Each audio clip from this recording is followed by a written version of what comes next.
Pada titik ini, secercah harapan tiba-tiba muncul di mata tua tetua Dong yang keruh. Sepertinya kakak senior Dong sangat mementingkan pil kebangkitan ini. Ini mungkin satu-satunya harapannya, gumam Limuran dalam hati. Pil Huanyang adalah obat ajaib yang tidak akan bermanfaat jika diminum lebih dari satu. Satu pil saja sudah cukup. Oleh karena itu, janji Penatua Dong untuk membagi pil secara merata sepenuhnya mungkin. Bagi Limuran, mendapatkan pil Huanyang adalah kesempatan besar yang tidak boleh dilewatkan. Meskipun Limuran saat ini dianggap sangat muda di antara para kultivator tahap Dharma, ia tidak yakin apakah kecepatan kultivasinya akan mampu mengimbanginya di masa mendatang. Terlebih lagi, jika ia ingin berlatih 9 transformasi pembalikan keabadian, yang paling ia butuhkan adalah waktu latihan yang banyak. Jika ia dapat memperpanjang umurnya 100 tahun, itu akan memberinya tambahan 100 tahun untuk menyelesaikan latihan 9 transformasi pembalikan keabadian. Ini adalah hal yang sangat penting. Memikirkan hal ini, Limuran mengangguk dengan hati-hati dan setuju, saya setuju dengan masalah ini, kakak senior Dong, dan akan melakukan yang terbaik untuk menyelesaikannya. Bagus sekali, Penatua Dong sangat senang. Ia pun menceritakan detailnya kepada Limuran secara rinci sesuai kesepakatan. Penatua Dong melanjutkan, tidak ada yang bisa meramalkan waktu pasti pembukaan kembali kuil Dewa Gu. Namun, sudah lebih dari 200 tahun sejak pembukaan terakhirnya. Mungkin butuh waktu sesingkat 12 tahun, atau bahkan puluhan tahun, sebelum kuil Dewa Gu dibuka kembali. Selama masa ini, adik muda Li yang memiliki token Dewa Gu tak diragukan lagi merupakan kasus orang tak bersalah yang memiliki harta karun. Jika adik muda Li meninggalkan sekte kita, kemungkinan besar akan menimbulkan banyak masalah yang tidak perlu. Limuran mengangguk, aku juga tahu ini, jadi ini sangat merepotkan bagiku. Aku tidak bisa terus bersembunyi di sekte ini selamanya. Tetua Dong berkata, saya punya saran. Saudara muda Li bisa menitipkan Ordo Dewa Gu ke dalam sekte, bersama 30 Ordo Dewa Gu lainnya. Sekte akan mengurusnya. Setelah Ordo Dewa Gu didistribusikan, sekte hanya perlu menjamin bahwa ordo-ordo itu akan dikembalikan kepada saudara muda Li. Pikiran Limuran tergerak, dan ia berkata rencana ini dapat terlaksana dengan kekuatan sekte kita. Tentu saja, tidak ada yang berani mengambil ide Ordo Dewa Gu. Lagi pula, jaminan sekte ini tentu saja sangat dapat diandalkan, dan aku sepenuhnya dapat mempercayainya. Namun, saya khawatir saya masih perlu melaporkan masalah ini ke sekte. Tetua Dong berkata, baiklah, itu mudah. Para tetua tertinggi dan yang lainnya tidak akan ikut campur dalam hal-hal sederhana seperti ini. Biasanya, keputusan ada di tangan saya dan para tetua senior lainnya. Saya akan memberitahu saudara muda Liu dan yang lainnya terlebih dahulu dan meminta mereka untuk mempermudahnya. Terima kasih banyak, kakak senior Dong, Limuran mengangguk senang. Beberapa hari kemudian, di hadapan puluhan tetua, Limuran menyerahkan token Dewa Gu dan meminta tetua Liu dan yang lainnya untuk menyimpannya kepada sekte. Tetua Liu dan yang lainnya, atas nama sekte, berjanji untuk mengembalikan token tersebut kepada Limuran pada hari pembukaan kuil Dewa Gu. Jika Limuran mengalami kecelakaan selama periode ini, token tersebut akan tetap tersegel hingga pembukaan kuil Dewa Gu yang ketiga kalinya, dan setelah itu token tersebut akan diserahkan kepada para kultivator lainnya. Dengan janji ini, kultivator lain tidak akan bisa mendapatkan Ordo Gu Sen milik Limuran. Bahkan jika mereka membasmi Limuran, mereka tidak akan bisa mendapatkan hak untuk menggunakan Ordo Gu Sen. Setelah Limuran menitipkan Ordo Dewa Gu ke dalam sekte, ia tak diragukan lagi merasa lega. Ia akhirnya bisa meninggalkan gua dan menjelajahi dunia kultivasi abadi di dekatnya. Sebagai sekte terkemuka di dunia kultivasi abadi Laut Selatan, Istana Gusen tentu saja memiliki koleksi buku dan kitab suci yang sangat banyak. Limuran menghabiskan hari-harinya menelusurinya dengan cukup puas. Namun, ia tidak membolak-balik buku-buku ini tanpa tujuan. Ada satu batu penting di hatinya yang belum ia lepaskan, yaitu 3 citra dharmanya. Secara umum, hanya sedikit kultivator yang mampu mengolah banyak dharmakaya. Dan mengoordinasikan kekuatan berbagai dharmakaya sangatlah sulit. Meskipun masing-masing dari 3 wujud dharma Limuran memiliki kekuatan magis yang luar biasa, ketiganya bersifat independen dan tidak dapat dikoordinasikan sama sekali. Ketiganya hanya dapat dipraktikkan secara terpisah, dengan setengah hasil dengan usaha 2 kali lipat. Inilah kekhawatiran terbesar Limuran. Oleh karena itu, Limuran ingin mencari dalam kitab suci klasik untuk mengetahui bagaimana para pendahulu yang telah mengolah banyak gambar dharma di masa lalu menangani masalah ini. Namun, setelah beberapa bulan, Limuran hampir tidak mencapai apapun.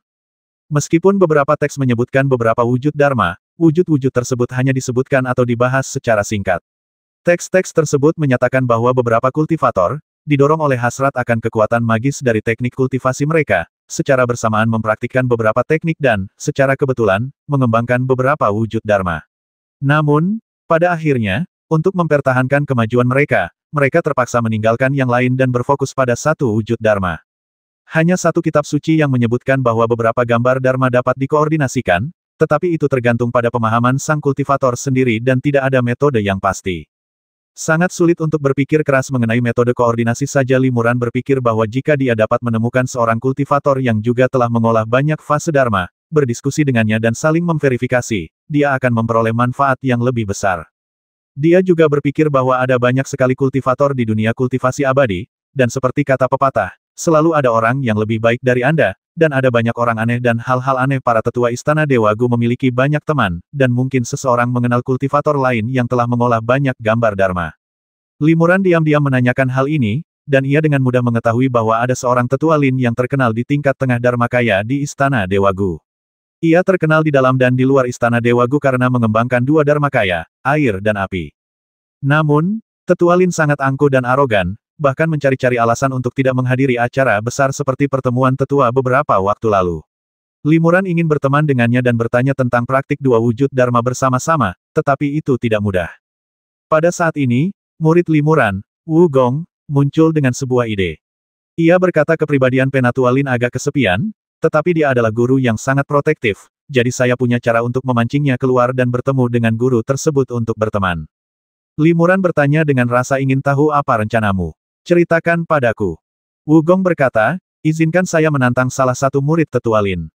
Selama saya bisa mengalahkannya, bahkan hanya dengan beberapa jurus, tetua Lin akan dengan senang hati melindungi saya dan akan segera keluar untuk mengajari saya. Setelah itu, saya pasti akan menantangmu untuk memenangkan kompetisi. Ketika saatnya tiba, guru akan mengajarimu beberapa jurus lagi, yang akan cukup untuk membuat kompetisi ini seimbang. Ketika murid itu bertanding, guru akan memberikan bimbingan dari belakang. Dengan kemampuan guru, ia secara alami akan menarik perhatian tetua Lin, dan kemudian kita bisa berkenalan. Limuran tersenyum tipis. Kau memang licik, nak. Jika aku benar-benar mengikuti metodemu, aku pasti akan membantumu mempersiapkan beberapa metode sihir khusus untuk menarik perhatian tetua Lin. Kau memang bilang ingin membantu guru membangun jembatan, tetapi kau ingin memanfaatkan kesempatan ini untuk mendapatkan bimbingan guru dan meningkatkan kekuatanmu secara signifikan. Wu Gong pun tidak menyangkalnya. Ia tersenyum dan berkata, guru telah melihat semua pikiran kecilku. Aku memang punya motif egois, tapi langkah ini juga akan membantu guru mencapai tujuannya. Ini adalah yang terbaik dari dua dunia, bukankah luar biasa? Limuran merenung sejenak dan berkata, baiklah, mari kita lakukan seperti yang kau katakan. Tapi kau harus menemukan keseimbangan yang tepat. Kau harus menarik perhatian tetua Lin, tapi kau tidak boleh membuatnya marah sepenuhnya, kalau tidak, itu hanya akan merusak misi gurumu. Wu Gong langsung setuju, guru, jangan khawatir. Hal semacam ini adalah keahlian saya. Saya tahu cara menanganinya dengan benar dan akan melakukannya dengan indah. Murid tetua Lin, Lin Feng, pasti akan bekerja sama dengan saya dalam drama ini agar saya bisa mendapatkan pelatihan khusus dari guru. Sebulan kemudian, kompetisi skala kecil khusus diadakan di aula dalam Istana Dewa Gu. Kedua kontestan tersebut adalah murid Limuran, Wu Gong, dan murid tertua tetua Lin, Lin Feng. Selain lebih dari 100 murid tingkat Senyu yang berpengetahuan luas, dua tetua tingkat Dharma, Limuran dan tetua Lin, juga hadir secara langsung. Sebenarnya, ini sudah merupakan pertandingan ketiga antara Wu Gong dan Lin Feng. Dalam dua pertandingan pertama, Wu Gong, yang berada di tahap tengah Senyu, pernah menang dan kalah melawan Lin Feng, yang berada di tahap akhir Senyu, sehingga mereka sepakat untuk bertanding lagi. Tetua Lin adalah orang yang arogan dan sangat protektif terhadap bangsanya sendiri. Ketika ia mendengar bahwa murid tertuanya tidak mampu mengalahkan seorang kultivator Senyu tingkat menengah yang satu tingkat lebih rendah darinya, bagaimana mungkin ia bisa menghindarinya? Ia secara pribadi menginstruksikan Lin Feng untuk memastikan Lin Feng memenangkan kompetisi final.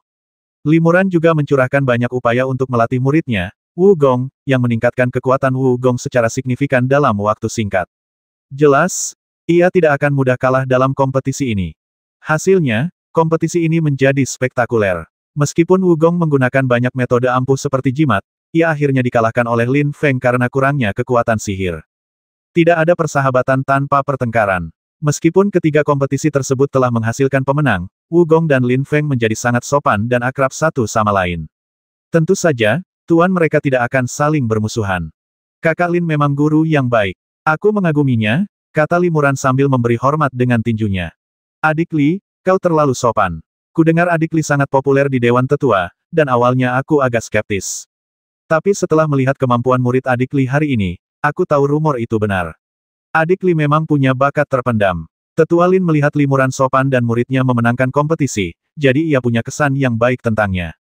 Hati Limuran tergerak, dan ia memanfaatkan kesempatan itu untuk berkata kompetisi murid saja tidak cukup. Saya ingin tahu kapan saya akan memiliki kesempatan untuk mengalami fase ganda air dan api saudara Lin. Ekspresi Penatua Lin sedikit berubah setelah mendengar ini. Ia menyipitkan mata dan berkata, kudengar kekuatan Dharmakaya saudara muda Li adalah Dharmakaya diri sejati, yang dikenal sebagai Dharmakaya terbaik di dunia. Aku juga tertarik. Aku ingin tahu apakah aspek ganda air dan apiku lebih kuat, atau apakah Dharmakaya diri sejati saudara muda Li lebih unggul. Limuran tersenyum tipis dan berbisik, citra Dharma sejatiku hanyalah sebuah wujud, dan kekuatannya biasa saja. Beraninya aku bersaing dengan cahaya citra Dharma milik saudara Lin yang memiliki dua sifat yang sangat berbeda, air dan api. Namun, aku juga telah mengembangkan kekuatan citra Dharma kedua, dan aku ingin membuktikan kekuatan citra Dharma ganda itu kepada saudara Lin. Penatua Lin terkejut mendengar ini, wajahnya dipenuhi keheranan. Apa, adik muda Li ternyata punya Dharmakaya lain? Mampu mengembangkan Dharmakaya diri sejati pada tahap awal Dharmakaya saja sudah merupakan bakat yang sangat langka. Adik muda Li ternyata punya energi untuk mengembangkan Dharmakaya kedua. Di dalam gua Penatua Lin, di sebuah ruangan rahasia yang luas, Limuran dan Penatua Lin sedang bertanding satu sama lain. Lapisan cahaya Dharma kemasan bersinar dari tubuh Limuran, dan cahaya Dharma ini juga berubah wujud menjadi kilin kemasan, yang tampak hidup. Itu ternyata Dharmakaya Ibel, seru Tetua Lin takjub. Aku tak pernah menyangka Dharmakaya kedua adik muda Li akan menjadi Dharmakaya Ibel tingkat tinggi seperti itu. Legenda mengatakan bahwa kilin adalah salah satu dari 4 roh sejati, dan kilin emas adalah yang terkuat di antara semuanya. Dharmakaya kilin emas adik muda Li tidak hanya nyata, tetapi juga sangat detail, menunjukkan kemurnian kekuatan Dharmakayanya. Bahkan binatang Ibel tingkat 9, yang setara dengan Dharmakaya tingkat akhir dan mewarisi garis keturunan kilin, tak akan mampu menghasilkan Dharmakaya kilin emas tingkat tinggi seperti itu. Penatua Lin tidak menyangka Limuran mampu memanggil gambar Dharma kilin emas karena ia telah memurnikan darah kilin. Darah roh sejati yang murni dan murni ini secara alami jauh lebih kental daripada darah roh sejati dalam tubuh monster tingkat 9. Oleh karena itu, cahaya gambar Dharma kilin emas yang distimulasi Limuran memang tak tertandingi oleh monster lainnya. Bahkan di tanah kuno ini di mana darah spiritual sejati tersebar di mana-mana, Limuran dapat menonjol di antara para orc dan Ibel dengan citra Dharma kilin miliknya. Limuran berkata kepada Tetua Lin, aku telah menguasai rahasia wujud Dharma kilin. Kakak senior Lin, tolong jangan ungkapkan. Meskipun masalah ini bukan masalah besar, ini tetap salah satu keahlianku yang paling penting. Jika orang lain mengetahuinya lebih awal, aku tidak akan bisa mengejutkan musuh. Tentu saja, aku bukan tukang gosip, Tetua Lin setuju. Ia berkata dengan tidak sabar, saudara muda Li, cepat panggil Dharmakaya diri sejati dan Dharmakaya kirinmu secara bersamaan. Biarkan aku, dengan aspek ganda air dan apiku, menguji kekuatan kedua Dharmakaya saudara muda Li. Setelah mengatakan ini, tubuh Tetua Lin tiba-tiba memancarkan cahaya merah dan biru, berubah menjadi 2 lapisan cahaya Dharma, satu lapisan berwarna merah seperti api, dan lapisan lainnya berwarna biru seperti gelombang air yang mengalir. Air dan api pada dasarnya tidak cocok, tetapi pada Penatua Lin, keduanya tidak saling eksklusif, dan bahkan ada tanda-tanda keduanya bercampur satu sama lain. Aspek ganda air dan api yang luar biasa. Puji Limuran, lalu mendesah pelan dan berkata, sejujurnya, meskipun saya telah mengembangkan aspek Dharma diri sejati dan aspek Dharma kilin, kedua aspek Dharma ini sama sekali tidak selaras. Jangankan menggabungkannya, saya bahkan tidak bisa melakukannya secara bersamaan. Saya tertarik untuk mengenal saudara senior Lin, dan saya juga ingin meminta nasihat saudara senior Lin tentang cara menggabungkan beberapa aspek Dharma.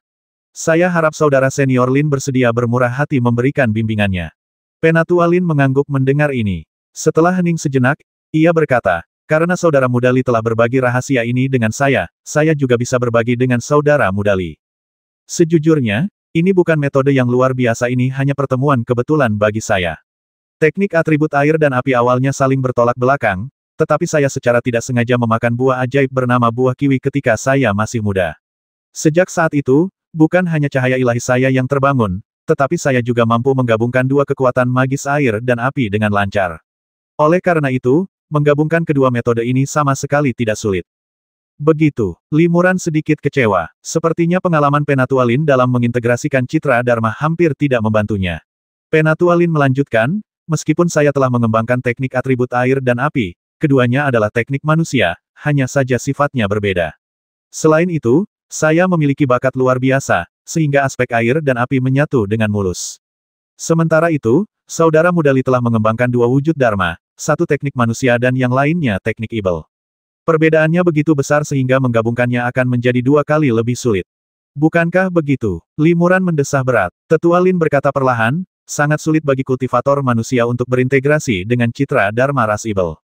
Lagi pula, kultivator manusia secara fisik lemah dan tidak dapat dibandingkan dengan ibel. Oleh karena itu, mereka tidak dapat mengeluarkan esensi kekuatan citra Dharma ras ibel. Saudara Mudali, sebaiknya kau segera memutuskan dan melepaskan citra Dharma Kilin agar kultivasimu tidak tertunda. Dengan kedalaman citra Dharma dirimu yang sejati, citra Dharma ini saja, selama kau mengolahnya hingga tingkat yang dalam, sudah cukup untuk melampaui rekan-rekanmu.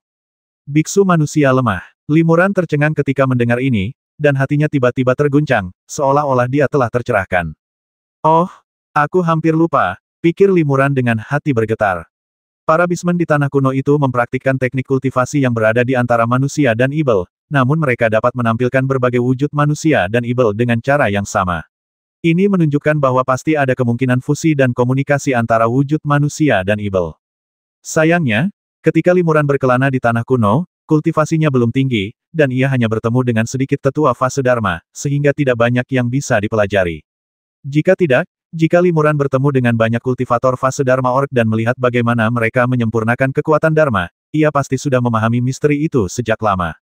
Namun, kata-kata Tetua Lin yang tak disengaja mengingatkan Limuran bahwa jika ia dapat mengembangkan teknik pemurnian tubuh ke tingkat yang lebih tinggi, dan tubuhnya tidak kalah dengan monster setingkat, ia akan mampu sepenuhnya mengendalikan kekuatan Dharma Kilin.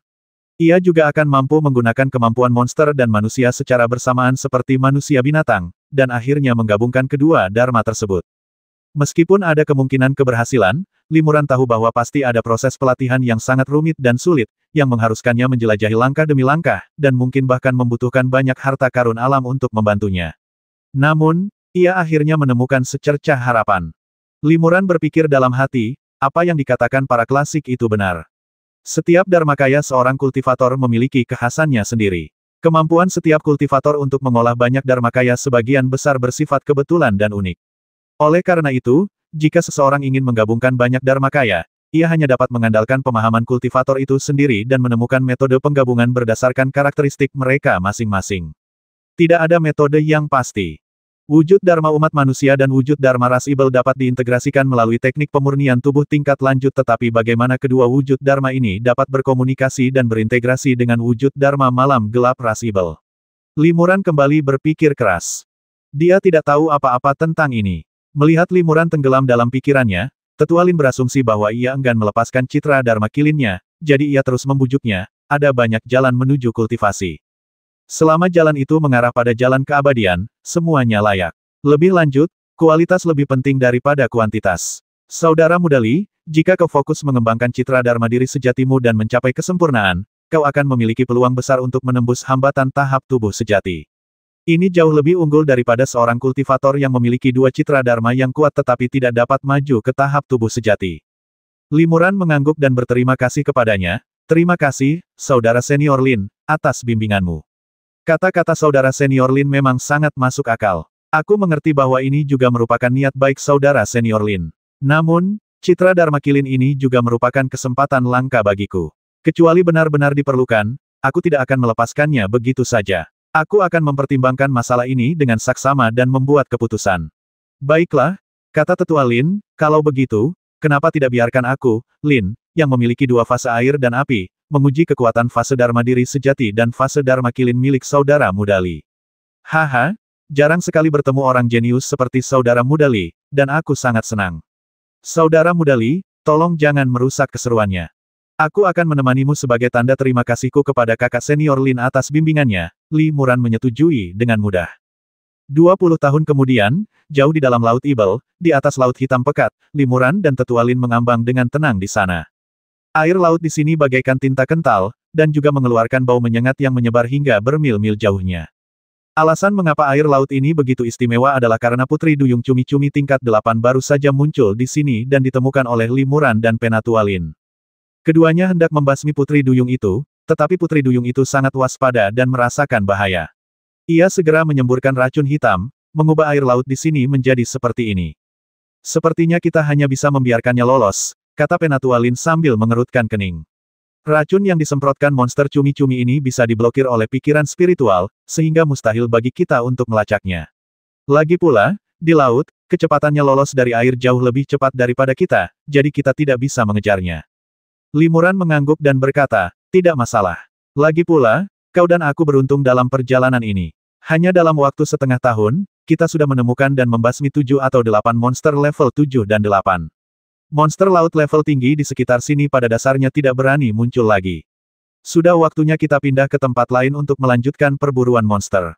Penatualin menyetujui saran Limuran, dan mereka berdua terbang entah kemana dalam sekejap cahaya. Sudah 20 tahun sejak Limuran bergabung dengan Istana Dewa Gu. Selama 20 tahun ini, Limuran, seperti para tetua Istana Dewa Gu lainnya, bermeditasi dan berlatih di sekte tersebut, atau mengarungi lautan untuk mencari peluang. Namun, bagi para tetua Dharma fase yang kuat ini, lautan monster yang dalam, tempat monster tingkat tinggi sering muncul, adalah tempat mereka sering memburu monster. Namun, monster-monster di sini juga sangat waspada, dan memburu mereka tidaklah mudah.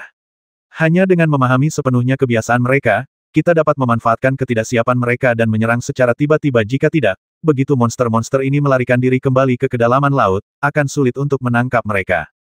Limuran dan Tetua Lin, yang memiliki kekuatan api dan air, memiliki afinitas yang kuat, dan keduanya telah beberapa kali berburu monster bersama. Ini adalah perjalanan terlama mereka, dan keduanya telah menuai hasil yang luar biasa. Kerja sama saya dengan saudara muda Li semakin harmonis, dan perburuan monster kami berjalan lebih lancar, kata Penatualin bersemangat. Berdasarkan hasil panen kami selama 6 bulan terakhir, ini cukup untuk ditukar dengan sejumlah besar batu roh tingkat tinggi atau harta karun lainnya. Bagi seorang kultivator biasa di tahap awal fase Dharma, ini bisa menjadi penghasilan puluhan tahun. Limuran tersenyum getir dalam hatinya. Meskipun material monster ini berharga, dibandingkan dengan pengeluarannya, itu hanyalah setetes air di lautan.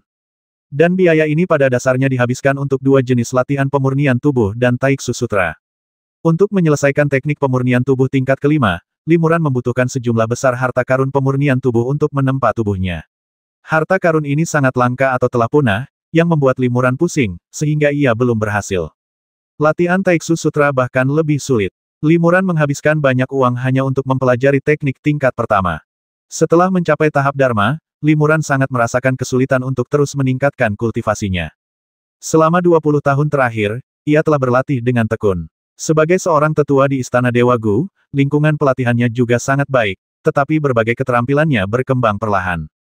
Teknik pemurnian tubuh tingkat kelima belum rampung, tingkat pertama Taiksu Sutra belum ditembus, sedangkan untuk teknik kultivasi utama Nixian Jue dan Dark Knight Jue, kemajuannya juga rata-rata, dan masih jauh dari peluang untuk menerobos ke tingkat berikutnya.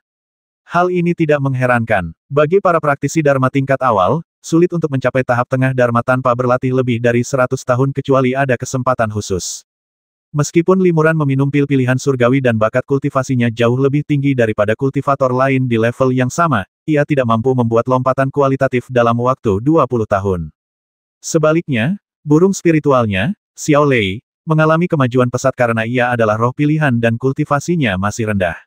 Dalam 20 tahun terakhir, kultivasinya telah meningkat menjadi burung spiritual tingkat kelima, yang setara dengan tahap tengah Senyu. Adapun binatang roh Xiao Bai, ia telah dijebak oleh Gu Pemakan Dewa. Meskipun di bawah bimbingan Penatua Dong, Limuran berhasil membatasi laju penghisapan dan kerusakan Gu Pemakan Dewa di dalam tubuhnya, ia masih belum sadarkan diri dan kultivasinya secara alami tidak dapat ditingkatkan. Limuran dan Tetua Lin berjalan semakin jauh ke kedalaman Laut Ibel. Dengan kekuatan mereka berdua, mereka memiliki kekuatan untuk membasmi bahkan monster tingkat ke-8, dan mereka juga dapat bertarung melawan monster tingkat ke-9 bahkan jika mereka tidak dapat membasmi monster tingkat ke-9, mereka tidak akan khawatir untuk melindungi diri mereka sendiri. Saat keduanya terbang, mereka tiba-tiba melihat ombak besar setinggi 100 kaki muncul entah dari mana di laut di kejauhan. Dari kejauhan, ombak besar itu tampak seperti pusaran air, yang terus-menerus menggulung air laut di sekitarnya.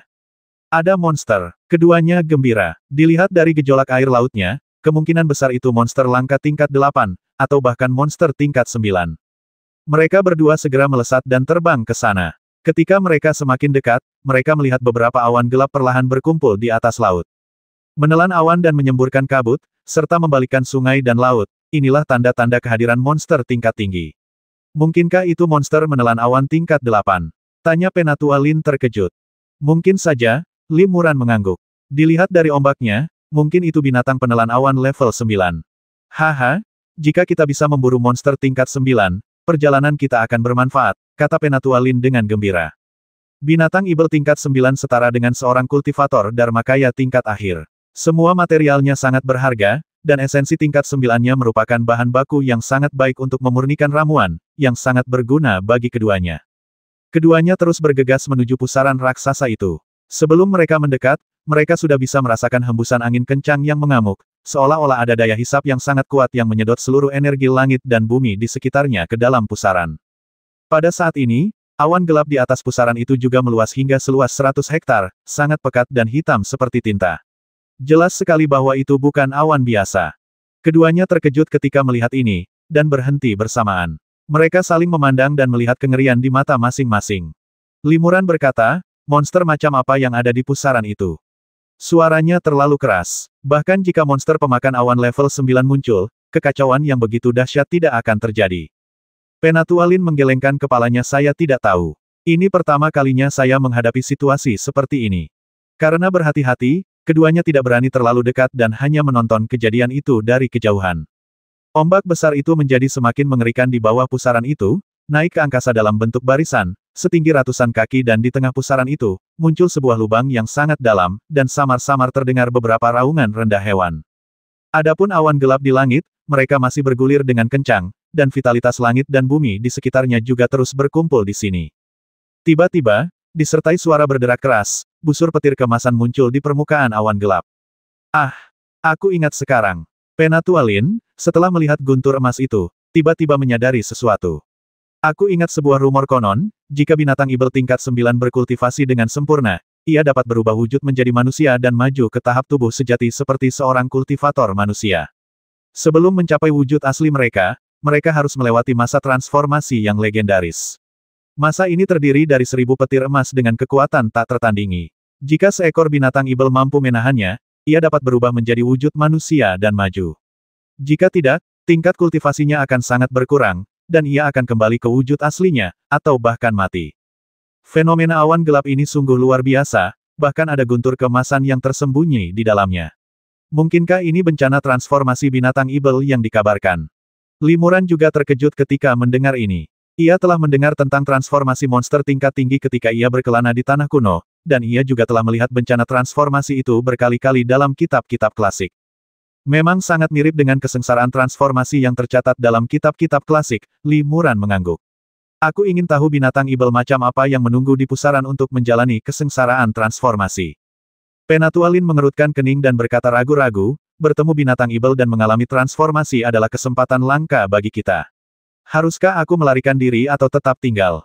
Kurasa ini keputusan yang sulit. Li Muran mengerti apa yang dimaksud Penatua Lin. Bagi binatang ibel tingkat 9, kesengsaraan transformasi adalah bencana hidup atau mati. Jika sesuatu yang tak terduga terjadi, binatang itu akan terluka parah. Pada saat itu, mereka berdua akan mampu menaklukkan binatang ibel tingkat 9 tanpa kesulitan apapun. Dan jika monster tingkat ke-9 itu luar biasa kuatnya, tidak hanya mampu bertahan dari kesengsaraan surgawi dan maju, tetapi juga berbalik berhadapan dengan dua orang kultivator manusia yang berniat jahat ini, maka keadaannya akan sangat buruk. Jadi, ada untung ruginya meninggalkan atau bertahan, dan sulit untuk menimbang untung ruginya. Li Muran merenung sejenak dan berkata, bagaimana kalau begini? Kita akan bersembunyi jauh dan mengamati. Jika monster itu sangat kuat, kita akan terbang menjauh saat ia mengalami kesengsaraan. Lagi pula, ia tidak akan punya waktu untuk membelah diri dan menghadapi kita. Penatua Lin mengangguk dan melanjutkan, ya, jika binatang ibel itu tidak cukup kuat untuk menahan kesengsaraan transformasi, mungkin itu karena ia tidak memiliki afinitas surgawi untuk bertahan hidup. Tidak heran kita memanfaatkan situasi ini. Jika kita bisa memburu binatang ibel tingkat 9, dan yang hampir mencapai tingkat kesempurnaan ke-9, itu akan menjadi kesempatan besar. Semua material di dalamnya sangat bagus untuk memurnikan harta karun. Keduanya memiliki pikiran yang sama, jadi mereka mundur sedikit dan memandangi pusaran ombak dan awan gelap yang tebal dari kejauhan. Inilah yang disebut niat buruk. Tak lama kemudian, dengan suara dentuman keras dari langit biru, busur petir kemasan setebal mangkuk jatuh dari awan gelap dan menyambar pusat pusaran itu bagai seekor naga. Pada saat itu, air laut di tengah pusaran bergulung, dan bayangan kemasan memancar keluar darinya. Ternyata itu adalah seekor naga raksasa yang panjangnya 100 kaki. Sisik naga itu bersinar dengan cahaya kemasan, dan auranya luar biasa, yang mengejutkan Limuran dan Tetua Lin. Guntur emas itu tepat mengenai naga itu. Lapisan cahaya keemasan yang tebal tiba-tiba muncul di sisik-sisik tubuh naga, berusaha menahan guntur tersebut. Namun, guntur itu tetap menembus cahaya keemasan di tubuhnya dan menjatuhkan naga itu, dan beberapa sisik di tubuhnya juga terhempas. Ternyata itu adalah naga emas tingkat 9. Limuran dan Tetua Lin tergerak, lalu mundur sedikit.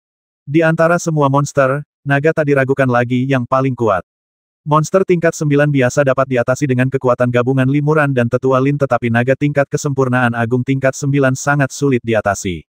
Ekspresi Limuran juga sedikit berubah. Ia merasakan burung spiritualnya, Xiao Lei, seolah terpengaruh oleh guntur kemasan kesengsaraan surgawi.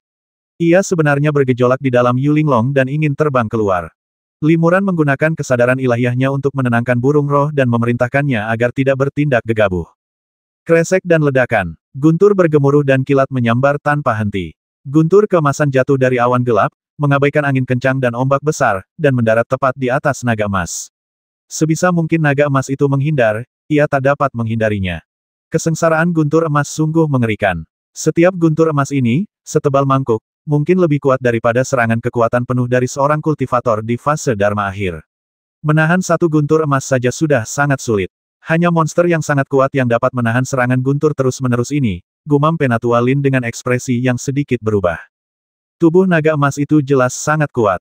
Ia hanya menggunakan sedikit cahaya keemasan untuk melindungi dirinya, lalu menggunakan dagingnya untuk menahan serangan langsung petir emas.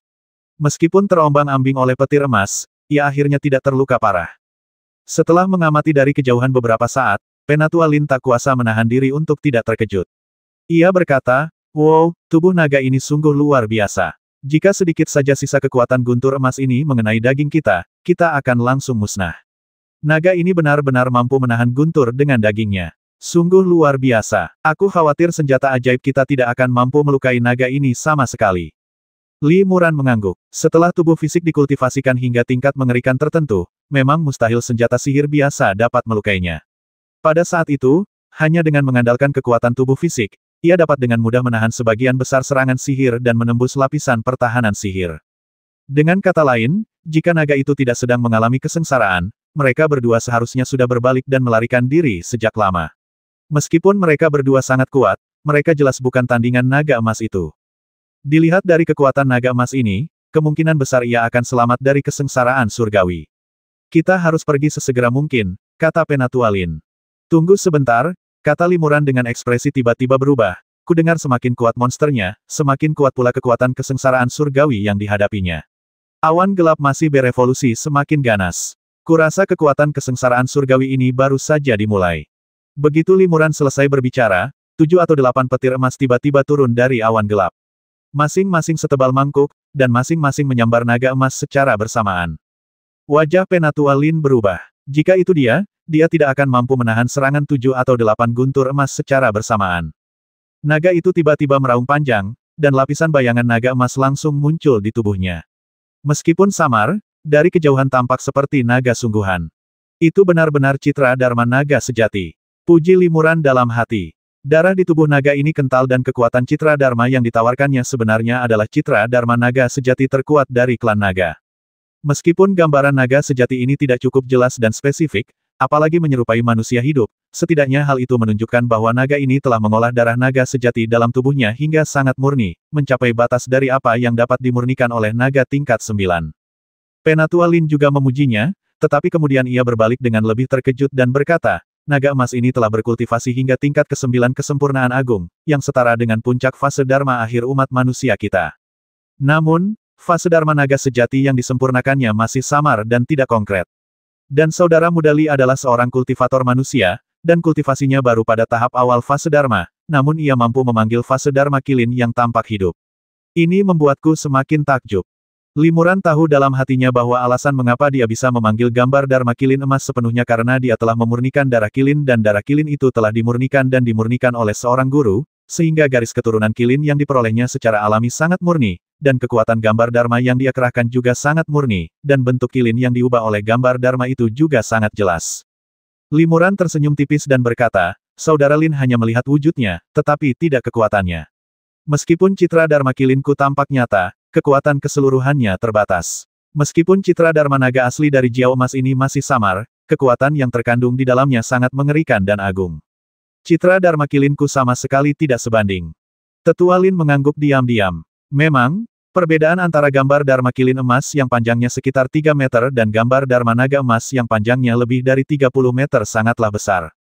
Citra naga yang sebenarnya bergerak menuju guntur emas. Di tengah suara gemeretak, guntur emas itu berubah menjadi busur-busur petir emas halus yang tak terhitung jumlahnya, meledak dan menyebar ke seluruh tubuh naga. Meskipun momentumnya luar biasa, kekuatannya sangat melemah.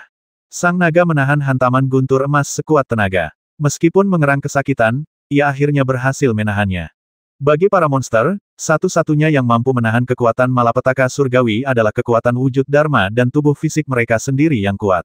Sementara itu, bagi para kultivator manusia, kekuatan wujud Dharma, senjata sihir kehidupan mereka, bahkan binatang buas dan burung roh yang telah mereka jinakkan sendiri dapat digunakan untuk menahan malapetaka surgawi. Dengan demikian, para kultivator manusia memiliki lebih banyak cara untuk menghadapi malapetaka surgawi. Namun, para kultivator manusia jarang menghadapi kesengsaraan surgawi. Menurut legenda, hanya ketika mereka mempraktikkan beberapa teknik khusus yang menantang surga atau memurnikan beberapa harta karun yang menantang surga, kesengsaraan besar akan datang dari langit untuk menguji mereka. Setelah itu, guntur emas mulai berjadewa berkeping-keping, dan setiap kali ada beberapa guntur emas yang menyambar bersamaan. Meskipun naga itu dapat memanggil angin dan hujan, membalikkan sungai dan laut, dan hampir membalikkan laut di sekitarnya, di bawah guntur emas, ia hanya dapat menerima hantaman dengan patuh, dan dipukuli sampai mati, dan dari waktu ke waktu ia mengeluarkan erangan panjang kesakitan. Melihat pemandangan ini, Limuran dan Tetua Lin sama-sama merasa ngeri. Sangat sulit bagi binatang ibel untuk maju dan berubah menjadi tubuh sejati, gumam Penatua Lin. Limuran menghela napas, sebenarnya, meskipun kita, sebagai kultivator manusia, tidak mengalami bencana transformasi, tetap saja sangat sulit untuk menembus hambatan tahap tubuh sejati. Saya khawatir kesulitan dan bahayanya mungkin tidak kalah dengan bencana transformasi. Penatua Lin berkata perlahan jalan surga itu sulit. Jalan itu telah meninggalkan jalan menuju keabadian bagi semua makhluk hidup, tetapi juga sangat sulit. Tidak mudah bagi kita untuk berkultivasi hingga ke tingkat Dharma. Jika kita ingin maju ke tingkat tubuh sejati, masih banyak rintangan. Sekalipun seseorang maju ke tahap tubuh sejati, ia baru mencapai tahap pertama dari 3 alam kultivasi. Perjalanan menuju keabadian masih panjang. Saya sungguh tidak tahu berapa banyak orang yang bisa mencapai keabadian. Limuran mengangguk pelan. Ia merasakan hal yang sama ketika melihat transformasi naga itu begitu dahsyat. Mereka berdua memperhatikan petir yang terus menyambar, dan perlahan-lahan, awan gelap tampak mengecil. Naga itu juga tidak memiliki kekuatan yang tersisa. Citra roh sejati yang dipanggilnya hanyalah bayangan keemasan samar, yang masih tampak menjulang. Jelas bahwa ia telah mencapai batasnya. Keduanya terharu. Tampaknya bencana transformasi itu sudah mendekati saat-saat terakhirnya. Hidup atau matinya sang naga bergantung pada apakah ia mampu bertahan di saat-saat terakhir. Haruskah kita berdua pergi? Kata Penatua Lin, jika naga itu selamat dari bencana ini, kemungkinan besar ia akan menimbulkan masalah bagi kita selanjutnya. Sebaiknya kita segera pergi. Limuran tidak berniat pergi. Ia berkata, kesempatan untuk bertransformasi menjadi binatang ibel di tengah bahaya bukanlah sesuatu yang bisa kau dapatkan dengan mudah. Aku masih punya beberapa harta untuk dikumpulkan, jadi aku harus mengambil risiko dan tetap tinggal. Harta karun. Harta karun apa? Tanya Penatua Lin penasaran. Saudara Lin, pernahkah kau mendengar tentang nektar transformasi? Tanya Limuran balik.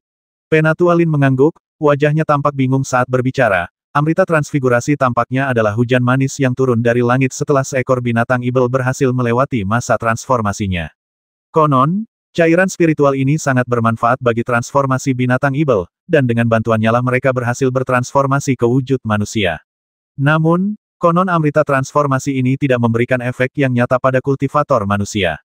Limuran tersenyum tipis dan berkata, mungkin tidak berguna bagi orang lain, tetapi sangat bermanfaat bagi saya. Saudara Lin, Jangan lupa bahwa saya telah mengembangkan Kilin Dharmakaya, yang juga merupakan Dharmakaya Ibel.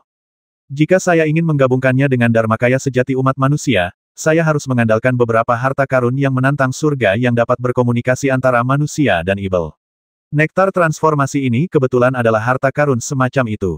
Karena dapat membantu binatang Ibel bertransformasi menjadi wujud manusia, mungkin juga dapat membantu saya berkomunikasi dan menggabungkan Dharmakaya manusia dan Ibel. Jadi, saya tidak boleh melewatkan kesempatan ini begitu saja. Jadi, Saudara Mudali berniat untuk tetap bersamamu sampai akhir. Dari awal, Penatua Lin tiba-tiba menyadari. Setelah ragu sejenak, ia berkata, baiklah, seperti yang Saudara Mudali katakan, jika kau berada dalam situasi berbahaya seperti ini, aku akan mempertaruhkan nyawaku untuk tetap bersamamu.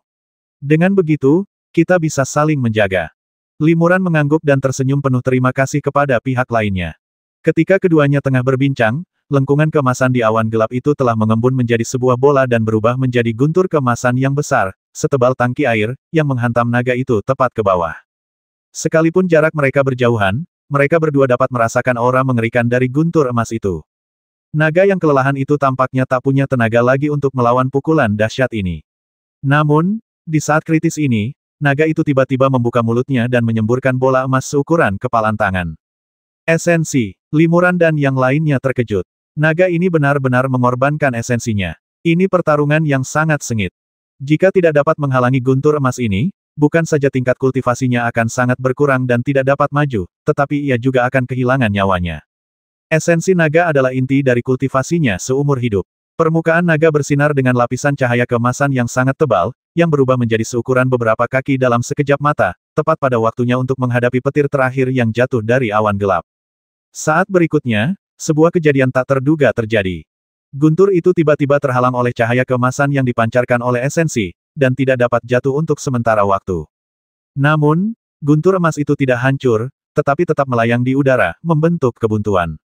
Penatua Lin tertegun saat melihat ini, lalu berkata dengan gembira, Saudara Mudali, ini adalah kesempatan besar bagimu dan aku untuk bertindak dan membasmi naga ini. Limuran menggelengkan kepalanya dan berkata, sungguh luar biasa naga ini telah mencapai tingkat kultivasi ini. Lagi pula, aku lebih tertarik pada embun transformasi, jadi aku berniat untuk membantunya mengatasi kesengsaraannya. Ini akan mendatangkan hujan berkah dari surga. Mengenai kerugian yang diderita kakak senior Lin, aku akan menggantinya secara terpisah. Penatua Lin mengangguk. Kalau begitu, aku tidak keberatan. Tapi bagaimana Saudara Mudali akan membantu?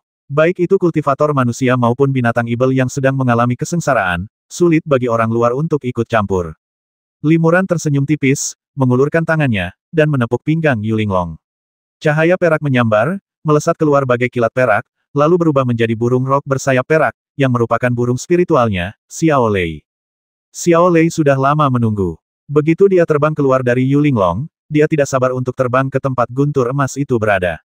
Apakah ini burung spiritual Saudara Mudali? Penatua Lin tercengang. Ia telah mengenal Limuran selama bertahun-tahun dan tahu bahwa Limuran memiliki seekor burung spiritual, tetapi hari ini adalah pertama kalinya ia melihatnya dengan mata kepalanya sendiri. Xiao Lei terbang lurus ke arah Jin Lei. Saat terbang di dekatnya, tiba-tiba ia mengangkat kepalanya dan mengeluarkan teriakan nyaring yang menggetarkan langit dan bumi. Di tengah suara jernih itu, guntur emas itu tampak terpengaruh, dan tiba-tiba guntur emas melesat keluar darinya, menyambar guntur kecil itu. Hati-hati, Penatua Lin buru-buru mengingatkan Limuran. Burung rok bersayap perak ini baru berada di level 5, bagaimana ia bisa menahan serangan guntur emas? Tak disangka, setelah petir emas menyambar tubuh Xiao Lei, tubuh itu pun mengecil menjadi bola dan berubah menjadi bola petir seukuran kepalan tangan seiring kepakan sayap Xiao Lei. Xiao Lei lalu membuka mulutnya dan menelan bola guntur ke perutnya. Ah! Tetua Lin terkejut. Burung spiritual Saudara Mudali ternyata bisa menelan guntur. Limuran juga tampak terkejut dan berkata, aku hanya tahu ia bisa menelan guntur biasa, tapi aku tidak menyangka ia bahkan bisa menelan sedikit guntur emas yang mengerikan ini. Saat keduanya berbincang, 7 atau 8 guntur emas terpisah dan menyambar Xiao Lei, namun semuanya berubah menjadi bola guntur dan ditelan oleh Xiao Lei. Setelah mendapat bantuan Xiao Lei, naga yang hendak menemui jalan buntu dengan Jin Lei, tiba-tiba mengeluarkan potensi yang dahsyat. Ia meraung ke arah langit, dan sisik-sisik di tubuhnya melesat keluar, berubah menjadi bola-bola cahaya keemasan yang menyilaukan, yang terus-menerus menyambar guntur keemasan, pekat bagai hujan. Bum-bum guntur emas yang sangat tebal ini sebenarnya terpecah menjadi busur petir besar dan kecil yang tak terhitung jumlahnya, yang sebagian besar masih mengenai naga, tetapi sebenarnya ada beberapa yang mengenai guntur kecil. Little Thunder mengepakkan sayapnya dengan liar, mengubah guntur emas menjadi bola guntur berbagai ukuran, lalu menelan semuanya. Namun, setelah melakukan semua ini, Xiao Lei telah mencapai batasnya. Tanpa menunggu instruksi Limuran, ia segera berbalik dan langsung kembali ke Yu Linglong di tubuh Limuran. Limuran mengerutkan kening dan buru-buru menghubungi Xiao Lei dengan pikirannya. Ia menghela napas lega ketika mendapati Xiao Lei tidak terluka dan hanya berusaha sekuat tenaga melarutkan guntur emas di tubuhnya. Sejak zaman dahulu kala, aku mendengar bahwa para biksu roh terpilih yang memiliki atribut petir, entah mereka orc atau ibel, dapat berkontribusi untuk menyelesaikan bencana surgawi. Memang benar demikian, kata Limuran dalam hatinya. Dia juga mengira bahwa leluhur klan naga mencoba segala cara yang mungkin untuk mencuri Lei kecil dari klan Lei Peng, kemungkinan besar untuk menghadapi bencana surgawi. Sebagian besar guntur emas yang tersisa menyambar sang naga, dan seketika itu juga tercium bau busuk yang menyengat. Meskipun sang naga sangat kesakitan, ia akhirnya berhasil menghalau guntur-guntur ini. Pada saat ini, tak ada lagi guntur keemasan yang menyambar awan gelap. Setelah beberapa saat, angin kencang di sekitarnya tiba-tiba mereda dan berubah menjadi gumpalan angin hangat yang lembut. Sedikit cairan spiritual bahkan menetes dari awan gelap. Itu adalah nektar transformasi. Limuran sangat gembira dan mengambil risiko untuk terbang ke daerah terdekat, mengeluarkan sebuah botol kecil, dan menangkap cairan spiritual yang berjadewa di sekitarnya. Namun, cairan spiritual yang diambilnya hanya sebagian kecil, dan sebagian besar cairan spiritual diserap oleh tubuh naga besar itu. Naga itu, yang tadinya kelelahan, kini mulai pulih sedikit demi sedikit. Penatua Lin juga tiba di dekatnya. Ia tampak tertarik untuk menyerang naga itu, tetapi ia takut naga itu masih bisa mengerahkan kekuatannya yang dahsyat, jadi ia ragu sejenak. Jika ia ragu-ragu, dan naga itu menyerap lebih banyak nektar transformasi, ia akan semakin tidak mampu menyerang. Karena itu, Penatua Lin diam-diam terbang menjauh. Limuran tak berani gegabah. Ia segera mengambil beberapa botol cairan spiritual, lalu berbalik dan terbang. Mereka berdua telah terbang puluhan mil ketika tiba-tiba sebuah suara berat datang dari belakang mereka. Kedua sahabat Taoku, silakan tinggal. Keduanya terkejut dan menoleh ke belakang. Laut di belakang mereka perlahan kembali tenang, dan awan gelap menghilang tanpa jejak. Namun di udara, muncul seorang pemuda bertubuh terbuka, berambut pirang keriting, dan bertanduk. Apakah ini naga yang telah bertransformasi? Berhasil bertransformasi begitu cepat. Efek nektar transformasinya memang sangat ajaib. Hati Limuran bergetar, dan Penatua Lin juga terkejut. Aku, Jin, harus membalas kebaikan sahabat Tao manusia ini. Burung spiritual itu telah membantuku mengatasi musibah hari ini. Aku harus membalas budimu. Kira-kira, apa kau punya permintaan? Pemuda itu berbicara dalam bahasa manusia, tetapi pengucapannya canggung dan kurang lancar. Benar saja, setelah bertransformasi, kecerdasannya menjadi setara dengan manusia, dan dia bisa langsung berbicara.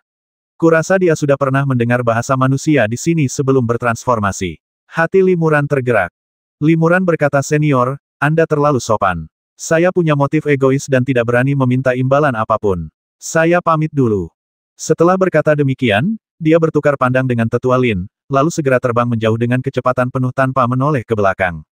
Mereka berdua khawatir naga emas yang telah berubah wujud itu akan mencelakai mereka, jadi mereka pun bergegas melarikan diri. Soal hadiah yang dijanjikan naga emas, bagaimana mungkin mereka berani mempercayainya? Lagi pula, pihak lain sudah bertransformasi, yang setara dengan pendahulu kuat klan Ibel di tahap tubuh sejati. Bahkan jika mereka bergabung, mereka tidak bisa melawannya dan tidak punya hak untuk setara dengannya. Jika mereka berbalik untuk meminta harta karun itu, mereka sama saja mempertaruhkan nyawa mereka di tangan naga yang telah berubah wujud itu, dan tak satu pun dari mereka berani melakukannya. Maka, mereka berdua berusaha sekuat tenaga untuk melarikan diri.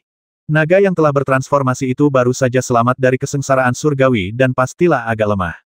Ia juga perlu bermeditasi dan mengonsolidasikan kondisi mentalnya sesegera mungkin.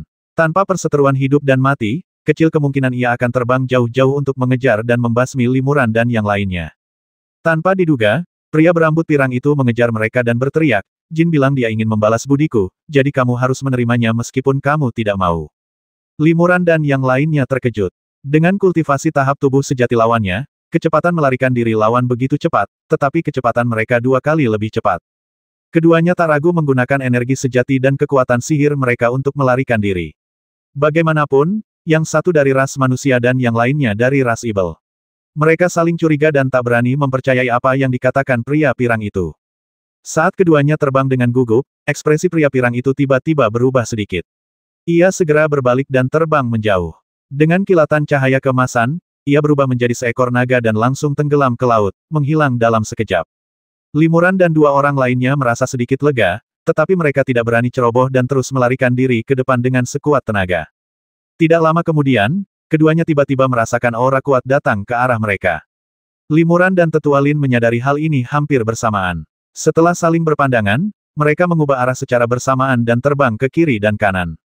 Saat menghadapi musuh yang tangguh dan kuat, satu-satunya cara untuk memperoleh peluang melarikan diri yang lebih besar adalah melarikan diri ke arah yang berbeda. Pada saat ini, kekuatan magis yang sangat murni, bercampur dengan suara seorang pria paruh baya, datang. Dilihat dari pakaian kalian, kurasa kalian berdua adalah tetua Istana Gusenku.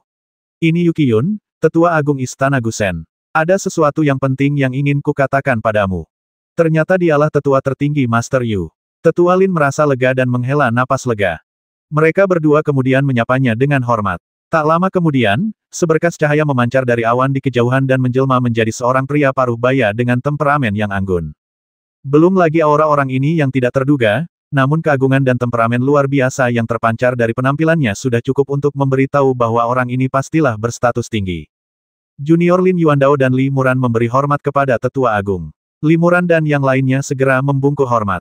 Yah, aku baru saja menggunakan indera spiritualku untuk mendeteksi sepertinya ada aura kuat di belakang kalian berdua. Ada apa? Tanya Master Yu ringan. Penatua Lin terdiam sejenak, lalu berkata, Yang Mulia, ada seekor naga yang baru bertransformasi sedang mengejar kami berdua, Junior. Naga itu mungkin merasakan kehadiran Anda dan melarikan diri dengan panik. Begitu, Yu Zhenren mengangguk dan berkata dengan sungguh-sungguh, tapi mari kita kesampingkan ini untuk saat ini. Ada sesuatu yang penting sedang terjadi saat ini, dan itu jauh lebih penting daripada monster yang telah berubah. Apa masalahnya? Tanya keduanya dengan heran. Wabah serangga telah muncul dan saya khawatir akan segera menyebar ke sekitar Pulau Yunlan, kata Guru Yu dengan sungguh-sungguh. Kedua wabah serangga itu terkejut ketika mendengar hal ini. Tetua Lin berkata, dikabarkan bahwa setiap kali kuil Gu dibuka, akan ada wabah serangga. Sekarang setelah wabah serangga muncul, apakah kuil Gu akan segera dibuka?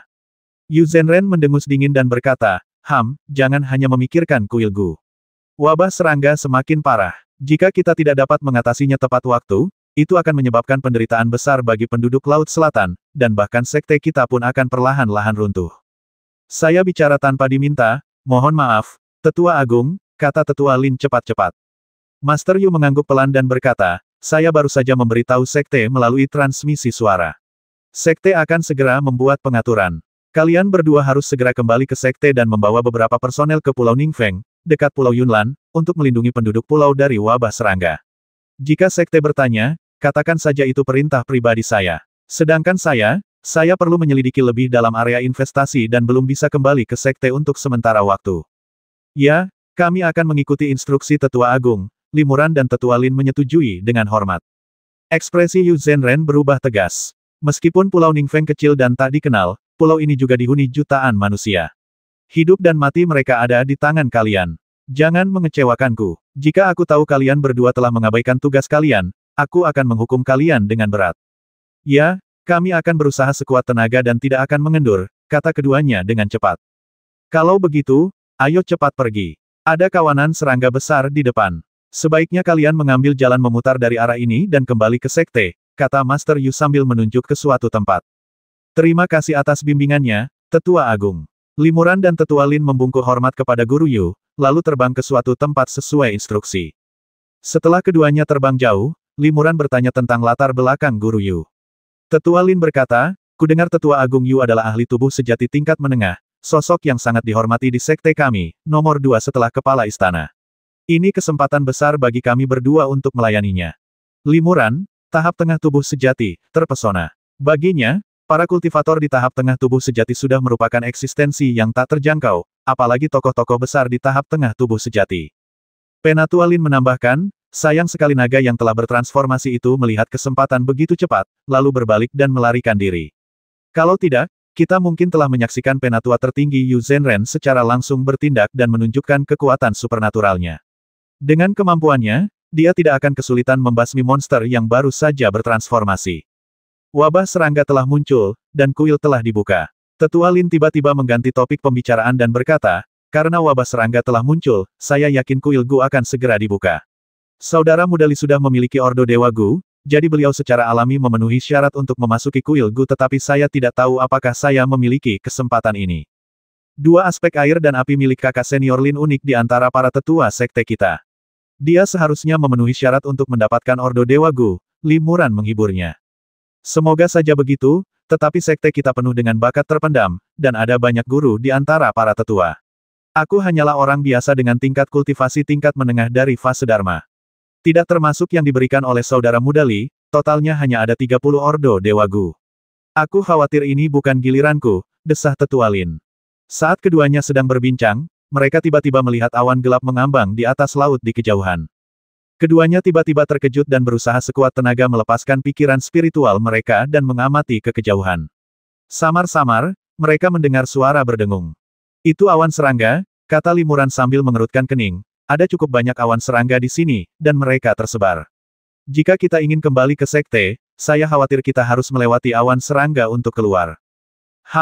Terus kenapa? Tetua Lin berkata tanpa rasa takut, serangga aneh ini hanya menjadi ancaman bagi kultivator tingkat tinggi seperti kita ketika jumlahnya mencapai jumlah yang mengkhawatirkan. Kita cukup kuat di antara para kultivator tahap Dharma. Menghadapi awan serangga yang tersebar ini, apa yang perlu kita takutkan? Setelah Penatua Lin selesai berbicara, dua lapisan cahaya Dharma, satu merah dan satu biru, langsung terpancar dari tubuhnya.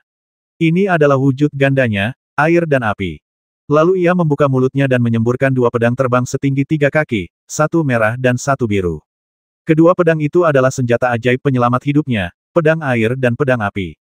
Penatua Lin mengacungkan kedua pedangnya, dan terbang menuju awan serangga dengan ribuan cahaya pedang. Di sekelilingnya, energi pedang yang tak terhitung jumlahnya saling bersilangan. Jejak uap air dan percikan di udara berubah menjadi energi pedang yang tajam. Meskipun ada banyak serangga aneh di antara kawanan serangga itu, mereka tidak dapat mendekati Penatua Lin. Li Muran memuji dalam hati lalu terbang ke arah kawanan serangga itu dengan cepat. Setelah mendekati kawanan serangga itu, dia mengeluarkan setumpuk jimat giok dari tangannya, lalu mengorbankan semuanya dan mengaktifkannya satu persatu. Seketika jimat-jimat giok itu meledak menjadi percikan-percikan api, lalu berubah menjadi meteor-meteor merah menyala yang tak terhitung jumlahnya di udara, lalu meledak lagi, menyemburkan api yang tak terhitung jumlahnya. Dalam sekejap, langit dipenuhi percikan api dan ledakan. Bola api yang tak terhitung jumlahnya, dengan berbagai ukuran, jatuh seperti meteor, jatuh ke awan serangga, lalu meledak satu demi satu. Saat ini, jimat api jatuh terkenal karena jangkauan serangannya yang luas dan daya hancurnya yang kuat, dan sangat efektif melawan awan serangga besar ini. Di bawah serangan pedang dan api yang cemerlang dari kedua pria itu, awan serangga itu langsung dikalahkan dan tidak dapat menimbulkan ancaman apapun bagi kedua pria itu. Setelah itu, keduanya berubah menjadi seberkas cahaya dan melayang pergi, meninggalkan awan serangga jauh di belakang. Tetua Lin berkata, meskipun asal-usul serangga-serangga aneh ini tidak diketahui, kekuatan mereka hanya rata-rata. Dengan kultivasi fase Dharma kita, selama kita tidak mengalami kemalangan bertemu beberapa raja serangga yang mengerikan, kita seharusnya aman. Namun, jika seorang murid tingkat rendah di bawah tahap pengembaraan ilahi bertemu segerombolan serangga sendirian, akan sulit untuk melarikan diri. Li Muran dan yang lainnya dengan cepat terbang keluar dari area laut monster dan menuju pulau transit dengan susunan teleportasi. Tak lama kemudian, keduanya melewati sebuah pulau kecil yang lebarnya lebih dari 100 mil. Awalnya, ribuan manusia dan segelintir kultivator bermarkas di pulau itu, tetapi saat itu, pulau itu sunyi dan tak seorang pun terlihat. Tak hanya tak ada sosok manusia, bahkan pepohonan, bunga, dan tanaman di pulau itu pun kosong melompong, hanya tersisa beberapa ranting layu. Peralatan batu bangunan pun tampak utuh, seolah-olah semua tanda kehidupan di pulau itu lenyap seketika. Hati Li Muran tergerak. Ini persis seperti wabah serangga yang tercatat dalam kitab-kitab klasik. Kemanapun serangga itu lewat, semua makhluk hidup musnah dan tak ada rumput yang tumbuh. Suasananya seperti kota mati. Sepertinya pulau kecil ini baru saja diserang segerombolan serangga dan hilang, desah Penatua Lin. Saat wabah serangga melanda, siapapun yang memiliki sedikit kemampuan akan mencoba mencari perlindungan di pulau yang lebih besar. Lagi pula, pulau yang lebih besar memiliki pertahanan yang lebih kuat dan dihuni oleh lebih banyak biksu. Di pulau kecil seperti ini, jika mereka kurang beruntung dan bertemu segerombolan serangga, tak seorang pun akan selamat. Bagi para kultivator abadi tingkat tinggi, wabah serangga tidak dianggap bencana besar, mereka bisa menghindarinya tepat waktu dan pindah ke pulau-pulau yang lebih besar. Namun, bagi manusia biasa, wabah serangga yang terjadi setiap 2 atau 300 tahun sekali tidak diragukan lagi merupakan bencana alam yang lebih mengerikan daripada badai petir, tsunami, dan gelombang Ibel. Setiap kali wabah serangga melanda, banyak pulau kecil menderita kerugian yang sangat besar. Namun, wabah serangga ini tidak akan berlangsung lama. Setelah wabah berlalu, manusia secara alami akan bermigrasi ke pulau-pulau tak berpenghuni tersebut, terus bereproduksi, dan tak lama kemudian pulau-pulau itu akan berkembang biak kembali. Limuran mengangguk, dan mereka berdua terbang di atas pulau itu tanpa henti. Tak lama kemudian, keduanya tiba di pulau transit dengan susunan teleportasi. Pada saat ini, sejumlah besar biksu berkumpul di pulau itu, dan semakin banyak biksu yang terus berdatangan. Jelaslah bahwa berita tentang wabah serangga telah menyebar ke seluruh dunia budidaya abadi di dekatnya, dan semua orang ingin kembali ke Pulau Yunlan dan pulau-pulau besar lainnya untuk berlindung, semuanya mengandalkan susunan teleportasi di sini. Biasanya, hanya 1 atau 2 jam saja sudah cukup untuk mengumpulkan sekelompok orang yang akan diteleportasi. Namun, saat ini, banyak biksu yang berlomba-lomba meninggalkan pulau, dan kapasitas susunan teleportasi tidak mencukupi. Di luar aula tempat susunan teleportasi berada, sejumlah besar biksu berkumpul. Semua orang berebut untuk masuk ke aula, dan pertengkaran sesekali terdengar, membuat suasana menjadi sangat kacau. Di luar aula, 7 atau 8 penjaga berusaha sekuat tenaga untuk menghentikan para biksu ini. Untungnya, para penjaga ini mewakili kekuatan kultivasi abadi yang lebih besar di dekatnya. Meskipun para biksu ini ingin sekali menyerbu masuk ke aula, mereka tidak berani menggunakan sihir dan kekuatan supernatural secara sembarangan. Limuran mengerutkan kening. Ketika dihadapkan pada musibah hidup dan mati yang tak tertahankan, para kultivator abadi ini tak jauh berbeda dengan manusia biasa.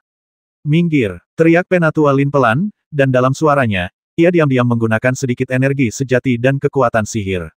Suaranya tidak keras, tetapi menggetarkan hati para biksu ini. Semua orang terkejut dan mendongak melihat Limuran dan 2 orang lainnya terbang di udara. Ternyata dia adalah tetua Istana Gusen. Semua orang terkejut. Status Istana Gusen sudah jelas, dan para tetua Istana Gusen bahkan lebih transenden. Semua orang segera terdiam dan minggir, menyisakan jalan lebar untuk Limuran dan tetua Lin. Para penjaga segera membuka penghalang di pintu masuk aula dan mengundang Limuran dan yang lainnya masuk. Limuran dan 2 orang lainnya langsung terbang ke aula tanpa basa-basi.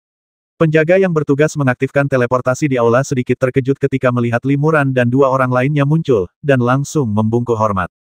Tidak perlu sungkan-sungkan. Kita berdua harus segera bergegas ke Pulau Yunlan, kata Limuran ringan. Baik, saya akan segera mengaturnya. Penjaga itu segera memanggil 10 orang yang sudah berdiri di dalam formasi teleportasi, lalu mengundang Limuran dan tetua Lin untuk masuk ke dalam formasi. Ke-10 orang itu tidak berani mengatakan sepatah kata pun, apalagi mengajukan keberatan. Lingkaran sihir ini bisa menteleportasi 10 orang sekaligus. Biarkan 8 biksu berteleportasi bersama, perintah Limuran. Ya, kata penjaga itu setuju, dan segera membiarkan 8 orang kembali ke susunan teleportasi. Ke-8 orang ini secara alami merapat ke samping, mencoba memberi ruang bagi Limuran dan yang lainnya. Limuran tidak menganggapnya serius. Saat masih menjadi murid tingkat rendah, ia juga menjaga jarak saat bertemu dengan kultivator tingkat tinggi. Penjaga itu dengan terampil mengaktifkan susunan teleportasi, dan seberkas cahaya berkelebat di dalamnya. Sesaat kemudian, Limuran dan yang lainnya muncul di Pulau Yunlan. Limuran dan tetua Lin segera terbang ke Istana Dewa Gu. Wabah serangga telah menyebar luas di dalam sekte. Limuran dan 2 orang lainnya bertemu dengan tetua Liu dan melaporkan instruksi serta perintah tetua tertinggi Yu Zhenren kepada sekte. Tetua Liu berkata bahwa awalnya, semua orang di Istana Gusen, termasuk para tetua, harus bekerja sama untuk menjaga Pulau Yunlan. Namun, karena itu adalah perintah tetua tertinggi, mereka berdua dapat membawa murid-murid mereka dan sejumlah kecil orang untuk menjaga Pulau Ningfeng. Misi yang diberikan oleh Tuan Yu sangat mendesak.